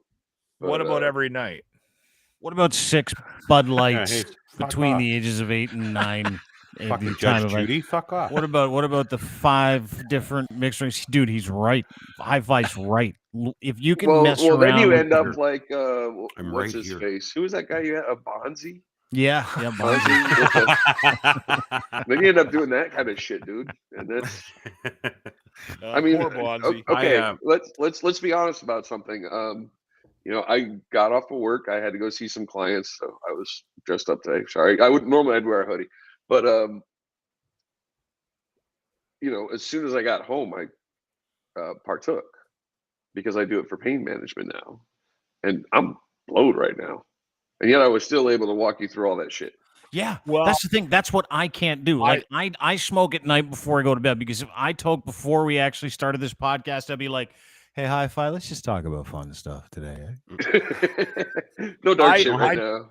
I think we need to get to a point where people are using it as a tool to get them off of the opiates. Replacement honestly, therapy, yeah. Big time. I don't know too many people that that have gone through pain like you, High Fidelity, but I know a handful of people that have gravitated towards pot, and it's got them off of some major drug issues, right? And I think it's important that we continue to explore that, because I think we're a little too quick. It's not as bad in Canada. Your relationship in the States with pills is just crazy, but I think we're getting to a point where it's starting to be more acceptable. I need to talk about that real fast. Mushrooms? You want to talk? Chris Young sent an email or a comment. He's like, mushrooms are our friends. Check out Paul Stamets' TED Talk. You want to say something about that? Okay. So mushrooms can be very beneficial, and they are useful for helping establish empathy, particularly in people with PTSD. They are a useful tool. However, again, they are only that, a tool. And, a tool could be a double-edged knife, and you can cut up your food with it. You can cut down a tree for firewood with it, whatever, but you can also stab someone with it. You can also accidentally stab yourself with it. Any tool, especially technology, I mean, we're talking about that, right? Can be used both for you and against you. And people really need to keep that in mind. Yeah, great point. I mean, you can use it or you can be used by it, right? The same thing with social media. Same thing with misinformation, disinformation. Same thing with booze. Same thing with drugs. Same fucking thing. It's all about you, and can you manage it? Yeah, HiFi, go ahead. So one of the things Charles Manson did, right? He fed his followers massive doses of LSD, and he fucked with their heads, right? One of the things that opioids did in the United States, aside from killing people, which they really did, is they also mind-fucked people, specifically in rural areas. And if you kind of look at the overlay map of where a bunch of right-wing media purchases have been over the last 30 to 50 years, and the areas of the country where those pills were delivered, you're going to see a lot of Venn diagram going on. People are being drugged and their heads are being fucked with. And I know it sounds insane, but the data's all there. No, it makes sense. I mean, you know, it all kind of runs together, right? Like these are different things and different people. Like you start off by telling us if you got crypto, you got white supremacy money. It all makes sense to us. And then, you know, we lean into the other aspects of it. It's the fringe, right? All this fringe shit that seems to be the problem that we have to deal with on a daily basis. But even for the fringe shit, like, you know, it's a big melting pot. You talk to different people. Like I'm huge into like wellness, mental wellness, physical wellness, big into, you know, making sure that you respond well. Love ancient philosophy. I try and pass that information off to other people. I'm also a huge fan of cannabis therapy and THC therapy. I think it's a big deal. But that doesn't fit into any of the philosophy that I study, right? It's this melting pot. But the fucking crazy part is that all those drugs that we're talking about that we're finding benefits for, going back to what we're talking about, not trusting the government, you know, the COINTEL project with cannabis, the way that they introduced crack to suburbs in New York and different places around the world. Like, I mean, those are traditionally government control things too. You're going to say something. You're all jacked up, HiFi. Go ahead. Yeah, because you just brought up a very, very, very good point. So, as we know, as has been proven, and hold on, let me clarify something before I start this. I believe that intelligence agencies have both good and evil people in them. The evil people are there to corrupt the system. The good people are there to utilize the system to keep people safe, right? CIA, CSIS, even the Mossad, probably even the FSB. I bet there are people in the FSB who do not want World War III and nuclear war, which is where they're trying to go.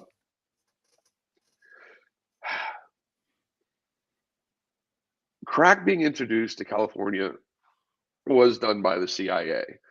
Specifically, it was done by a group of individuals, of which two were Oliver North and a fellow named Jack Singlob. Jack Singlob was supposedly also responsible for Reagan's October surprise, where the hostages in Iran were held by the Iranian government until after the election so that Jimmy Carter would lose. Jack Singlob then appears after Iran-Contra in a number of different places. He was a member of the Jack Birch Society. People need to know about the Birch Society because they're dangerous. He is a gold bug, if you know what that is. It's people who don't want to be off the gold standard. Jack Singlob created the OSS, which became the CIA in the United States.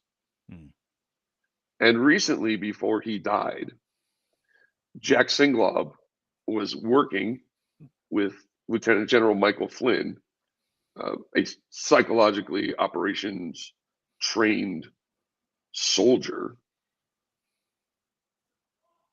on QAnon. Fucking crazy how it all ties together.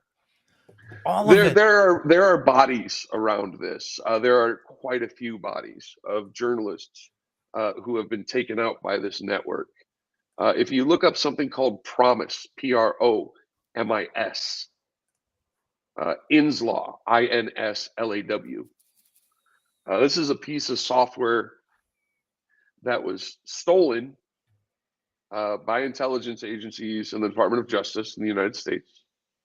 It was case management software, right? And what it allowed was the building of databases on criminals. And, you know, obviously the intelligence agencies, when they first started, were run by white Christian men, particularly of strong faith. They surveilled labor's rights movements, Black Power movements, anyone who would upset the status quo of the white America. Let's be honest. However, let's not just look at America. Let's look at Canada, and we have to talk about what happened with the Catholic Church and the murder of the Indigenous children.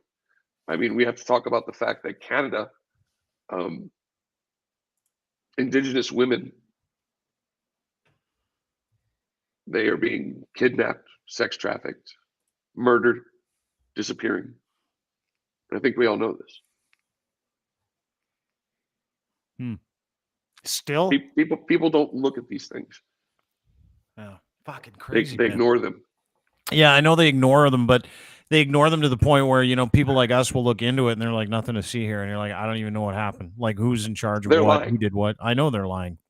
We all know they're lying. We all know it's a lie. I mean, and then you go down that road, right, where I'm sitting here listening to you and I'm like, oh my God, is this the other side of conspiracy theories?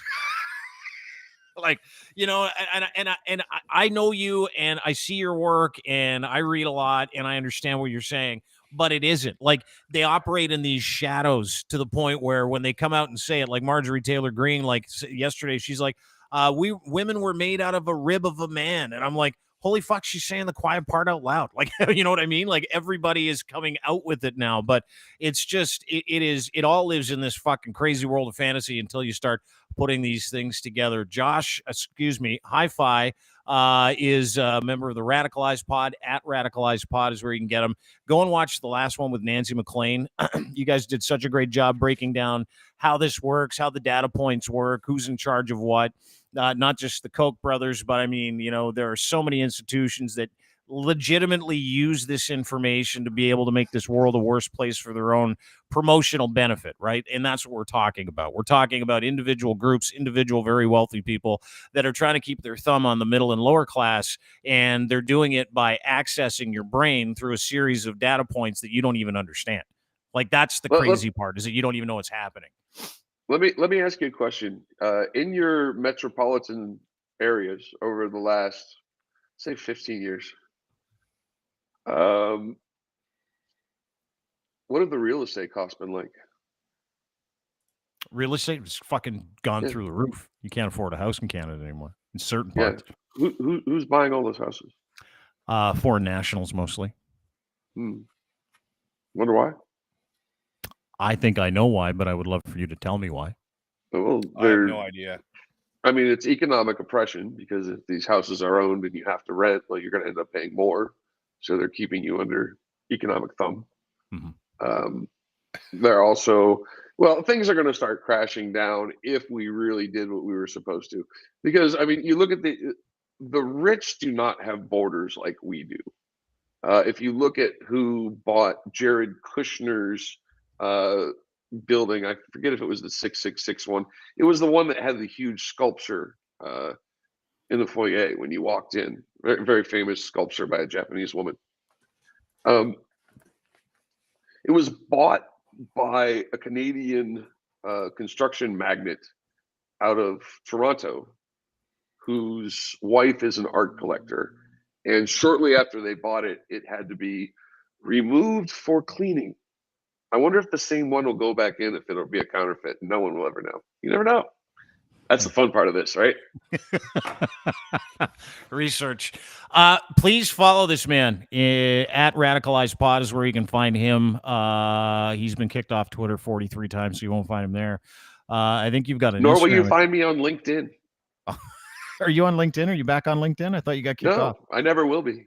I've been kicked off on LinkedIn 4 times. Oh, fuck, dude. Because stop speaking the truth. Because the people who own LinkedIn need to shut me the fuck up. The guy who founded it is a fellow named Reid Hoffman.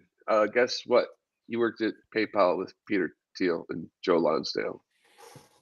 crazy how they all came out of PayPal, right? Joe Lonsdale's Planeteer. Just saying this out loud. Elon Musk was PayPal. All these guys are the PayPal. same. I know. I am. It makes me feel bad. Anyway, listen, HiFi, thanks for doing this. Really appreciate you shedding some light on, how this whole thing works, who's connected to what. There's so much to fucking do, and there's so much to understand yet. But every time we have you on, you breathe a little more life into trying to understand the landscape and who's being activated, what the purpose is. And for you to give us your time like this and expertise, obviously we greatly appreciate it, right? And thanks for shitting on Pierre Poilievre too. That was fun. I want to try your weed. I still want to try your weed. Yeah. We'll hang out sometime. And High Fidelity will as a matter of fact, what's Jimmy? Jimmy? Jimmy. Yeah. We need to get Jimmy, because I need to explain some things to Jimmy that will help. Because you got to handle your business, bro. You can't have garbage laying around your crib. Like, what the fuck? Don't even get me. Come on, Jimmy. I'm gonna help you out, bro. All right, we'll get you on with Jimmy next time. We're gonna get you well dressed. Oh, and another thing, Locke. I would like you to start learning about and talking to Jimmy about the correlation between certain aspects of Zen Buddhism and the Jedi way. Okay. Do that. All right. That's my next. You might go Buddhist. Thanks, buddy. Really appreciate it. Good to see you. High Fidelity. Take care, my friend. HiFi, High Fidelity from the @Radicalized podcast. That's where you can find him. He's a beauty. Smart dude. He's on the tip. Lindsay just left. No reason why. He probably didn't say anything for an hour. That's probably why he left. Does that scare you? Does any of that scare you? Like when you go down, when you listen to him, or you like, hold it, like I need a piece of paper, I need a dry erase board, all that other shit. I try to put it together. Well, here's what's wrong with, not wrong. Here's the difference between Lachlan and High Fidelity. He has this capacity to put a whole bunch of information in his brain, and then he can connect all the dots, right? Yeah. And what he is assuming is that the dumb guy, Lachlan, might be able to keep pace with him, right? But that's just not possible. I can't, and I'm not alone. You can see the comments section when he's talking. They're like, what's going on? Like, because he has all these dots connected, right? Yeah. He's got it all worked out in his mind. And when he is relaying the information to us, he is just hoping that you're coming along for the ride because you understand exactly where he started, how he got to that point, to this point, to that point. And he's using references to bring us along. The problem is I got off the train some point at around the 37-second mark of his of having him on the podcast. But it's funny. I'm being honest with you. I know. I'm glad you are. You have to pay so much attention to it, and you're right. He starts on the 10th floor. Everybody else is on the first floor, and so he starts going up, and we're like playing catch up as you go because of how bright he is. He'll bring in another reference point like Peter Thiel. Oh, okay. But then all of a sudden what I'm doing is I'm sitting there going, okay, well, how the fuck is Peter Thiel connected to and why is Lachlan a Russian asset?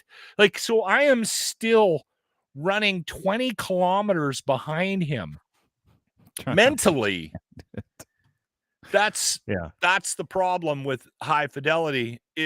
If you're trying to, if you're going to keep pace with him, you have had to have consumed a lot of information. You have to read. Yeah. He started at that point, right? And I think that's worth saying. The 10th floor analogy is perfect. Yeah, he's on the 10th floor. Everybody's on the first. I'm on the first floor. I'm in the basement. I'm somewhere in the parking garage trying to find my Subaru. Can I Cole's notes what I think he said? Let me just Cole's notes it. This is kind of why I wanted to have him on, is because two things. We had Alex on for an hour talking about war crimes and how Russia is trying to change the narrative from these are paid actors from Ukraine. This isn't really happening. How that information then goes from completely absurd into the minds of North Americans where they're like, yeah, probably fake, right? Like, and who attacks it. So what he's saying is That is happening, but that is also the plan and what has been happening with the convoy, January 6th, and all that stuff. It's literally taking bullshit information and feeding it to the right idiot, or the right groups of idiots, so that those idiots can create misinformation, fear, confusion, that kind of shit. Where I found this interesting was a couple of things. Is he attributed it to something that wasn't religious, although religious people are used to be activated for these individuals. Victims.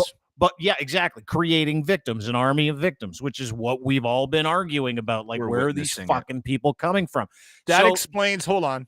There you go. That explains the Tamara Lich and why she would be, right? Like that, yeah. Again, there is willing idiots. Yes. Sorry. And to the point, no, I'm glad you brought it up. But and so to that point, what I got out of today was, okay, that solidified that's what's happening. That's what the convoy was. That's what we're seeing. People still show up for these fucking stupid protests and all that other crap. So that's that, right?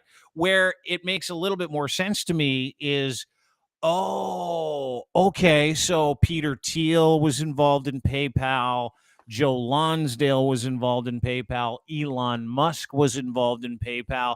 You're starting to kind of round out that picture of like evil Uber Silicon Valley dickheads that have made so much money and have so much influence that they can legitimately change the course of history with that momentum. Exactly. And that is what we're seeing. Like, that's kind of, do you understand that? That's how I process what he was saying. I think there's a simpler way of trying to explain and connect the dots if you're not high fidelity and you don't have the capacity to do that. I think, listen, if you're ever wondering why something is done, if you're ever, and this has been a hard lesson for me, because I live in this world, I live in this idealistic world where I want people to do things and be involved in things and care about shit for the right reasons. That's not the world that we live in. Unfortunately, we live in a world where if you're wondering why something happened, follow the money. There's always a money reason behind, not always, 99% of the time, there's a money reason attached to whatever, or power behind what it is that we're dealing with, whether it's war or abuse, or, I mean, it's the evil that we all live with. And unfortunately, even when we've created these environments or these structures politically to try to counter that, we end up with a situation where Russia, and you got 110 people with 70% of the fucking wealth in that country. It's a communist country. That's not how that thing was built. It was supposed to be built on a utopian, everyone shares everything, right? It just doesn't work. Our capitalist society here, there's a version of it in the States. There's a version of it in Canada. There's different versions of the capitalist democracy world that we live in. And there's fucking problems with that as well, right? Yeah, but the society we live in empowers that. Like, there are no checks and balances on guys like Peter Thiel, Elon Musk, Joe Lonsdale, any of these fucks who are knee deep in information, know how to use it, know how to disseminate it, and activate people with it. Like, that's what we're talking about. That's why the Koch brothers, most powerful fucking losers on the planet, biggest venture capitalists in the world, that is how they hit home run after home run after home run. They don't just use it in business. They use it to create opportunity in business. They use it to create opportunity, and they use it to change the temperature in different countries so that they can take advantage of shit. Dude, it is so deep. Information and data points are so important to people, which is what I'm trying to get people to understand, is that you can legitimately hack someone's brain. Yes, and I get that, and I understand that. But I also think that it's important to make sure that what high fidelity is talking about doesn't get, and you brought it up, you alluded to it just as we were signing off with him. He is representative of conspiracy thinking on his side of it. Yeah. And I need to, and this is how I protect myself, and I'm part of the problem. I need to live in a world where I don't think there's 5 or 6 families behind a curtain pulling strings, deciding how we all live our lives. I can't live in that world. I can't. I don't think that's the case, but we do live in a world where several dozen organizations, individuals that are not accountable because of how much money and influence they have utilize this stuff to be able to pull those strings. Exactly. And we can highlight that with a perfect example. A recent one that everyone is talking about right now. Elon Musk, regardless of whether or not he did it for any motive, like, let's just leave the motive out of it. Mm-hmm. He looks at Twitter and he goes, all right, how much does everybody own? I can be a controlling shareholder of Twitter based on the wealth that I have generated in my life by purchasing $3 billion worth, which gets me 9.2% of the company. Okay. I'm going to force my way onto the board of directors. You and I both know, you noticed it in the email that came out to congratulate him from the fucking CEO of the fucking company. You can tell by the comments that High Fidelity made, by the stunts that he pulled leading up to the announcement that he is now a 9.2% shareholder of this. What happens when he ends up purchasing that? The stock goes up and he makes $600 million in 12 hours. On his original investment. So he does two things. He makes $600 million. Linz is back, so happy. He makes $600 million with one tweet. Done. So the point I'm trying to make is that you can remove the intention of, or you can remove this conversation about Elon Musk being one of the 6 families or 10 families behind the screens doing all this stuff. He is motivated by money, and he does a lot of this stuff because he fucking can. And he has the power and the ability to do it because he's one of the richest men in the world. The richest man in the world. The richest man in the world, unless you're counting Putin's wealth. Linz, what do you think? I got nothing. He was so dry. I'm gonna tell you.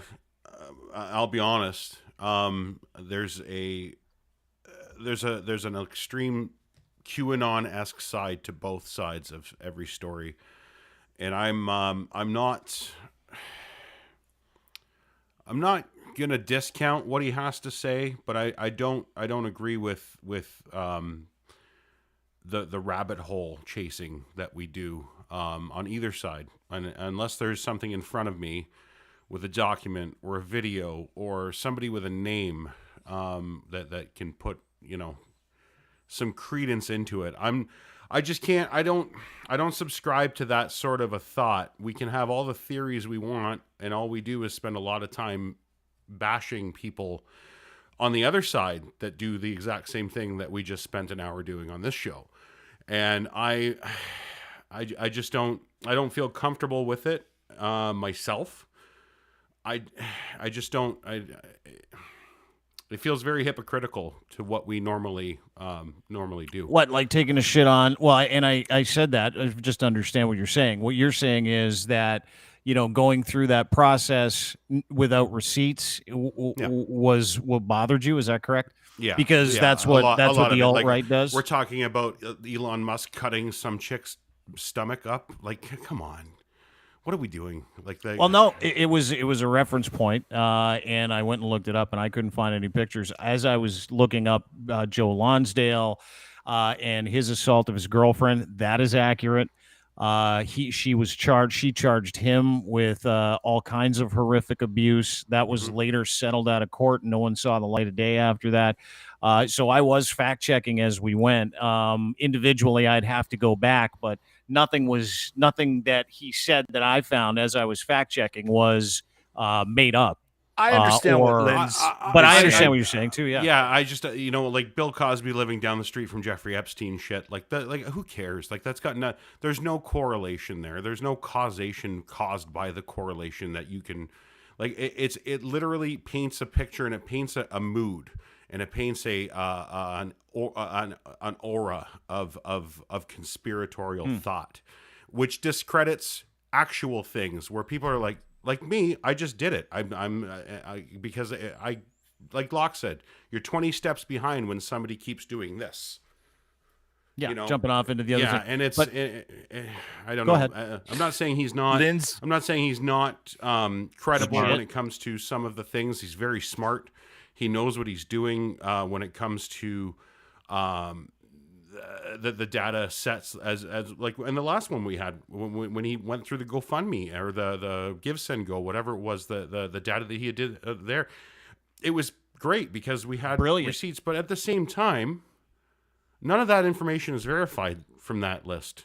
I could have gone on there and put Dean Blundell as the guy that donated something from a fake credit card. Just so you know, and it goes without saying, I did a lot of due diligence in having every single guest on this program, right? So I'm not going to just bring on some dude who doesn't have any clue what he's talking about, and he's just offering up bullshit into the atmosphere like the alt-right or the alt-left, if that is even a thing, does, to be able to confuse everybody. Hang on one sec.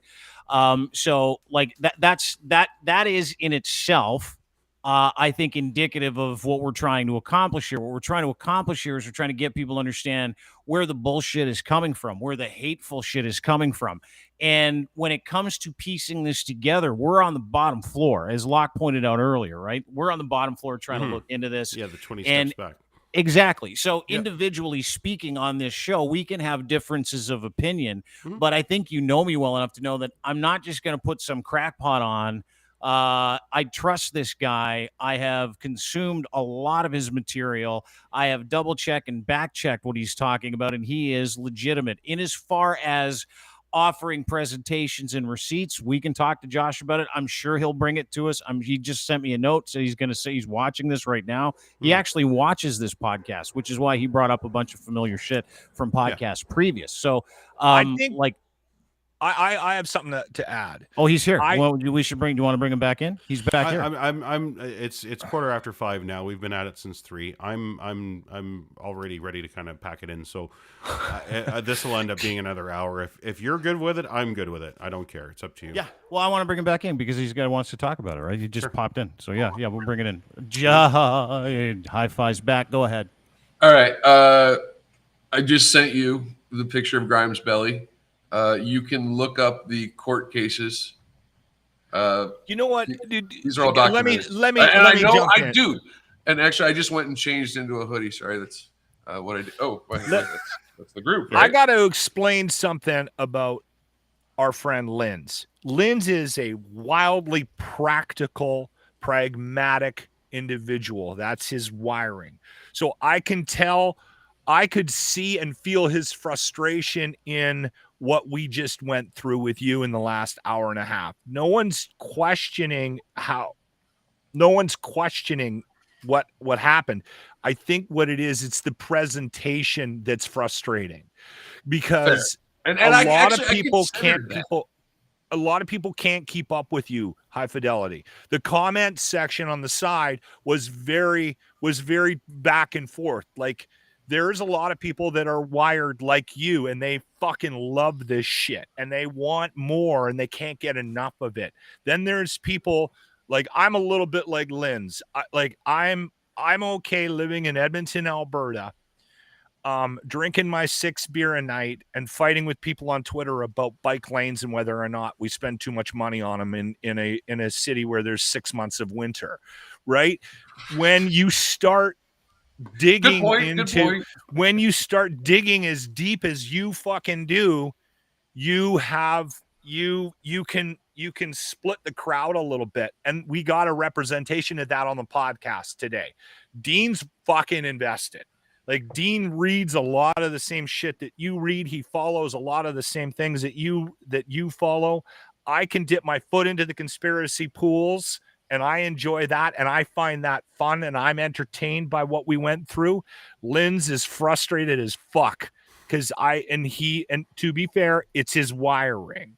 So well, and I don't need somebody to defend me, Locke. It's okay. No, actually, here's what I would offer, Linz. Look, let me explain my actual point now that you're on the podcast. Good. Yeah, let me tell you what it is. Okay. What you do is fantastic, but when you offer what you have in a bullet point when it deserves a novel, it's hard to lend credibility to it when you're trying to defend. Like when we're going to leave this podcast today, I run the social media accounts for our show. I'm going to face a shitload of people saying, what the hell is he talking about? This doesn't make any sense. And I'll be like, I can't defend it because I didn't sit here for 25 hours and read about some guy that lived next to Jeffrey Epstein on this day because he worked at this place at PayPal. Like I can't do it.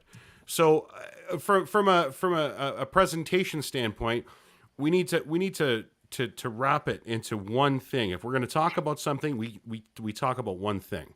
We can't do the jump with a generalized audience. Your podcast, that's what they expect. This podcast in our and what we do, I think we're a focus. We take something and we rip one thing apart at a time. And that's I'm not, like I say, I love you. I love your pod. Radicalized pod is fucking awesome. But for what we are here for and what we do, it seems very, it's so surreal. The truth is surreal, and yes. It's absolutely correct. It almost seems fictional how crazy the truth actually is. But if you're not doing that micro examination, that post-mortem on every single thing like you guys do, it comes across as an absolute, it's no different than QAnon. And I don't disagree. What I will offer in rebuttal is, God, you're going to make me do homework, dude. I'm sorry. But no, what I will offer is I will put together sources for you backing everything I say and even going a little bit further. And what I do is known as open source intelligence, right? Like there are books written about this stuff where you can find information. It's a fascinating hobby. It just took me to some very dark places. But now that I've been to these very dark places, I'm going to shine a light in every single one I can. Yeah. And I know you call it rabbit holes, and absolutely that's what it was doing. That's what network troubleshooting is rabbit holing. Finding the bad node in the network, finding the bad disk in the server, finding the bad memory chip in the PC. It's all rabbit holing. Right. That's why I'm good at this, unfortunately. Yeah, I'd say you're an expert that I've never ever seen the likes of. It's amazing what you can accomplish. You're an expert. No, there are experts out there. Oh, you're an expert. Hobbyist. But I point proven. I mean, like, you know, we try to do our very best to be able to side on the right side of history, right? And some of the marks of going into these areas are very similar as the marks of going into those other areas that are so hateful and hurtful that we're trying to get to the bottom of, right? So from that perspective, I understand it. Like I understand where Linz is coming from. I absolutely, and HiFi, you know this, value you, vetted you, listen to you, watch you, understand you from a perspective of who's behind this and why. This exercise is about, let's put it together. Let's figure out who's using what and why and who the victims are. And the victim, believe it or not, is you. It's us. It's me. It's every single one of us. It's uncomfortable talking about the way things are that we don't like because this isn't how we grew up. And so, of course, there's going to be growing pains in understanding that conversation. And bringing people like this together to be able to fucking figure it out is all I give a fuck about. So being able to share honest opinions is one thing. Coming into a conversation where someone knows so much more about everybody else is something totally different because it gives that air. So I understand that from your perspective, but I also appreciate, Ryan, I appreciate you actually coming in and going, hang on, guys, like, are we doing the same thing that they're doing? And, you know, we're in this kind of entertainment information medium where we don't sometimes get to the bottom of those things and might not present them as definitively as we'd like to, but we're still going down those roads. And this is just like they say this in psychology, conflict is growth trying to take place.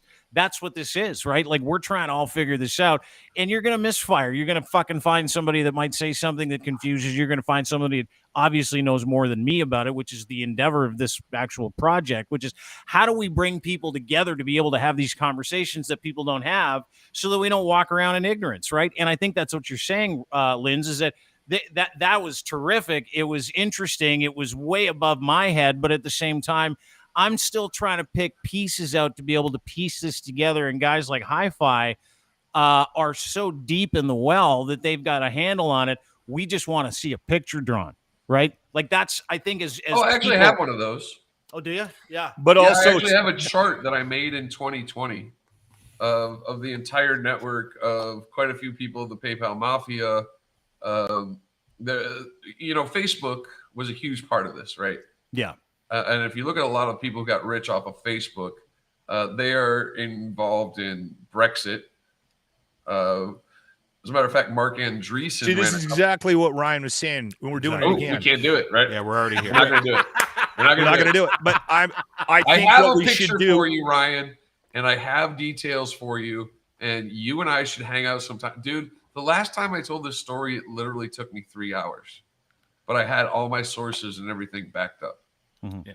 I think what we should do, if we do have you back, is we should take a chunk and then hyper focus on that chunk, right? Like we did with and the then convoy. we need to do a better job of giving you that direction on our end. This is just as much our fault, right?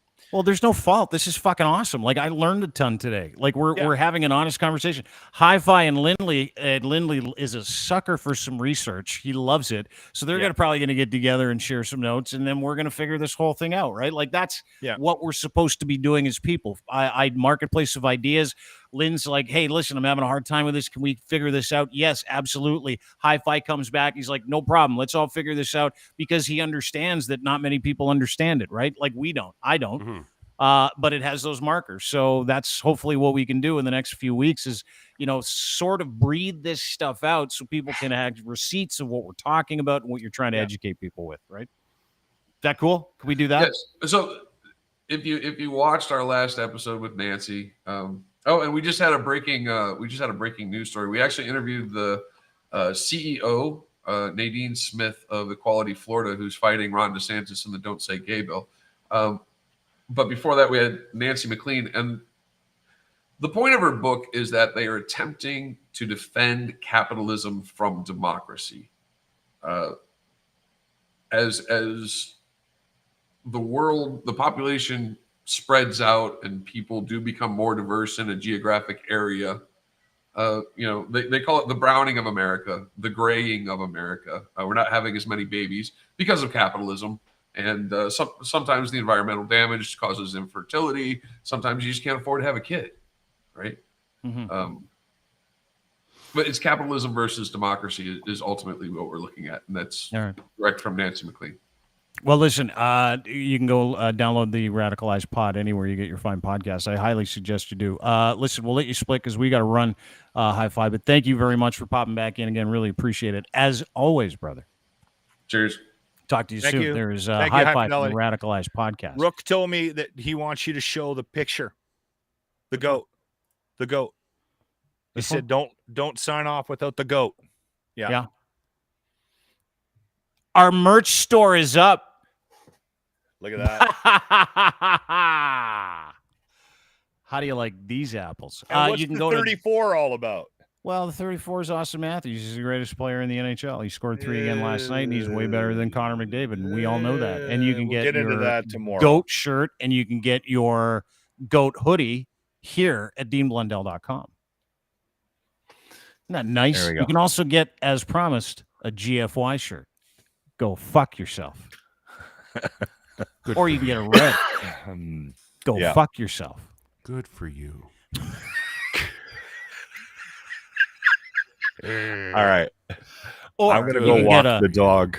Go fuck yourself mug. Or we don't take PayPal either, guys. Just so you know. Yeah. Well, I'm going to stay on fucking crypto. Fuck high fidelity. As you should. Thanks for that uncomfortable last hour, fellas. That was a lot of fun. You're welcome. It's what we do. It's what we do. Lynn's It's either couldn't that help or I it. was going to talk about the shit I had or the size of my balls. So fucking pick your poison. I would have taken that. I would have been fine. What? The balls? I love Rihanna, lock shit stories. They're walking like my favorite the thing in the dog world. the same direction I walk him every time. Don't even go there. All right, boys. Linz, you look good today, brother. You look You're good. a very handsome fella. All right. I love a you lot guys. of fun. That Take was a lot care, of guys. fun to navigate, guys. Thank you very much. Thanks, Linz. You good? Yep.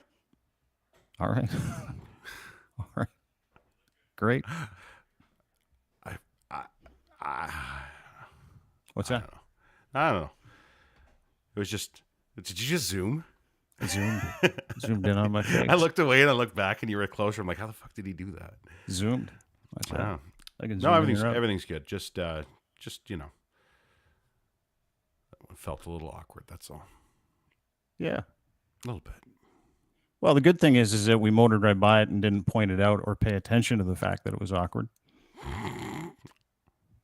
Yeah, sure did. No worries.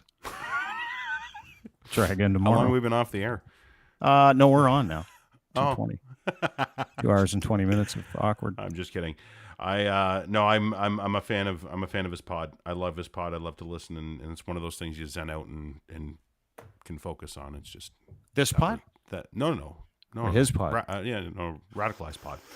At Radicalized Pod, you can get it. You got to listen to it. Yeah, it's All really right. good. But you got to focus. You got to focus Pay on attention. it. Yeah, That's you right. do. Thanks for doing this, dude. Appreciate it. Love you, pal. Love you too. Talk to you soon. Ciao. There you go. Some real life for everybody today. That's real life. We had confusion. We had personal emotions. We had some coercion. If you ask me, Dean, what's the best part of your job? It's getting everybody together live. It really is. Seeing how people interact and stuff like that. If you said to me, what is the part of this job you like the least? It's trying to head off different things at the pass. Like, that guy didn't like something, so he's going to say something to this guy. That guy likes something, and he's going to take it in a different direction. This guy goes here. This guy goes there. And all of it valid, right? All of it valid. But the one thing that I come back to all the time when we do these shows, is the fact that people give us their time, right? You had 4 people on this show donate time to try and entertain you.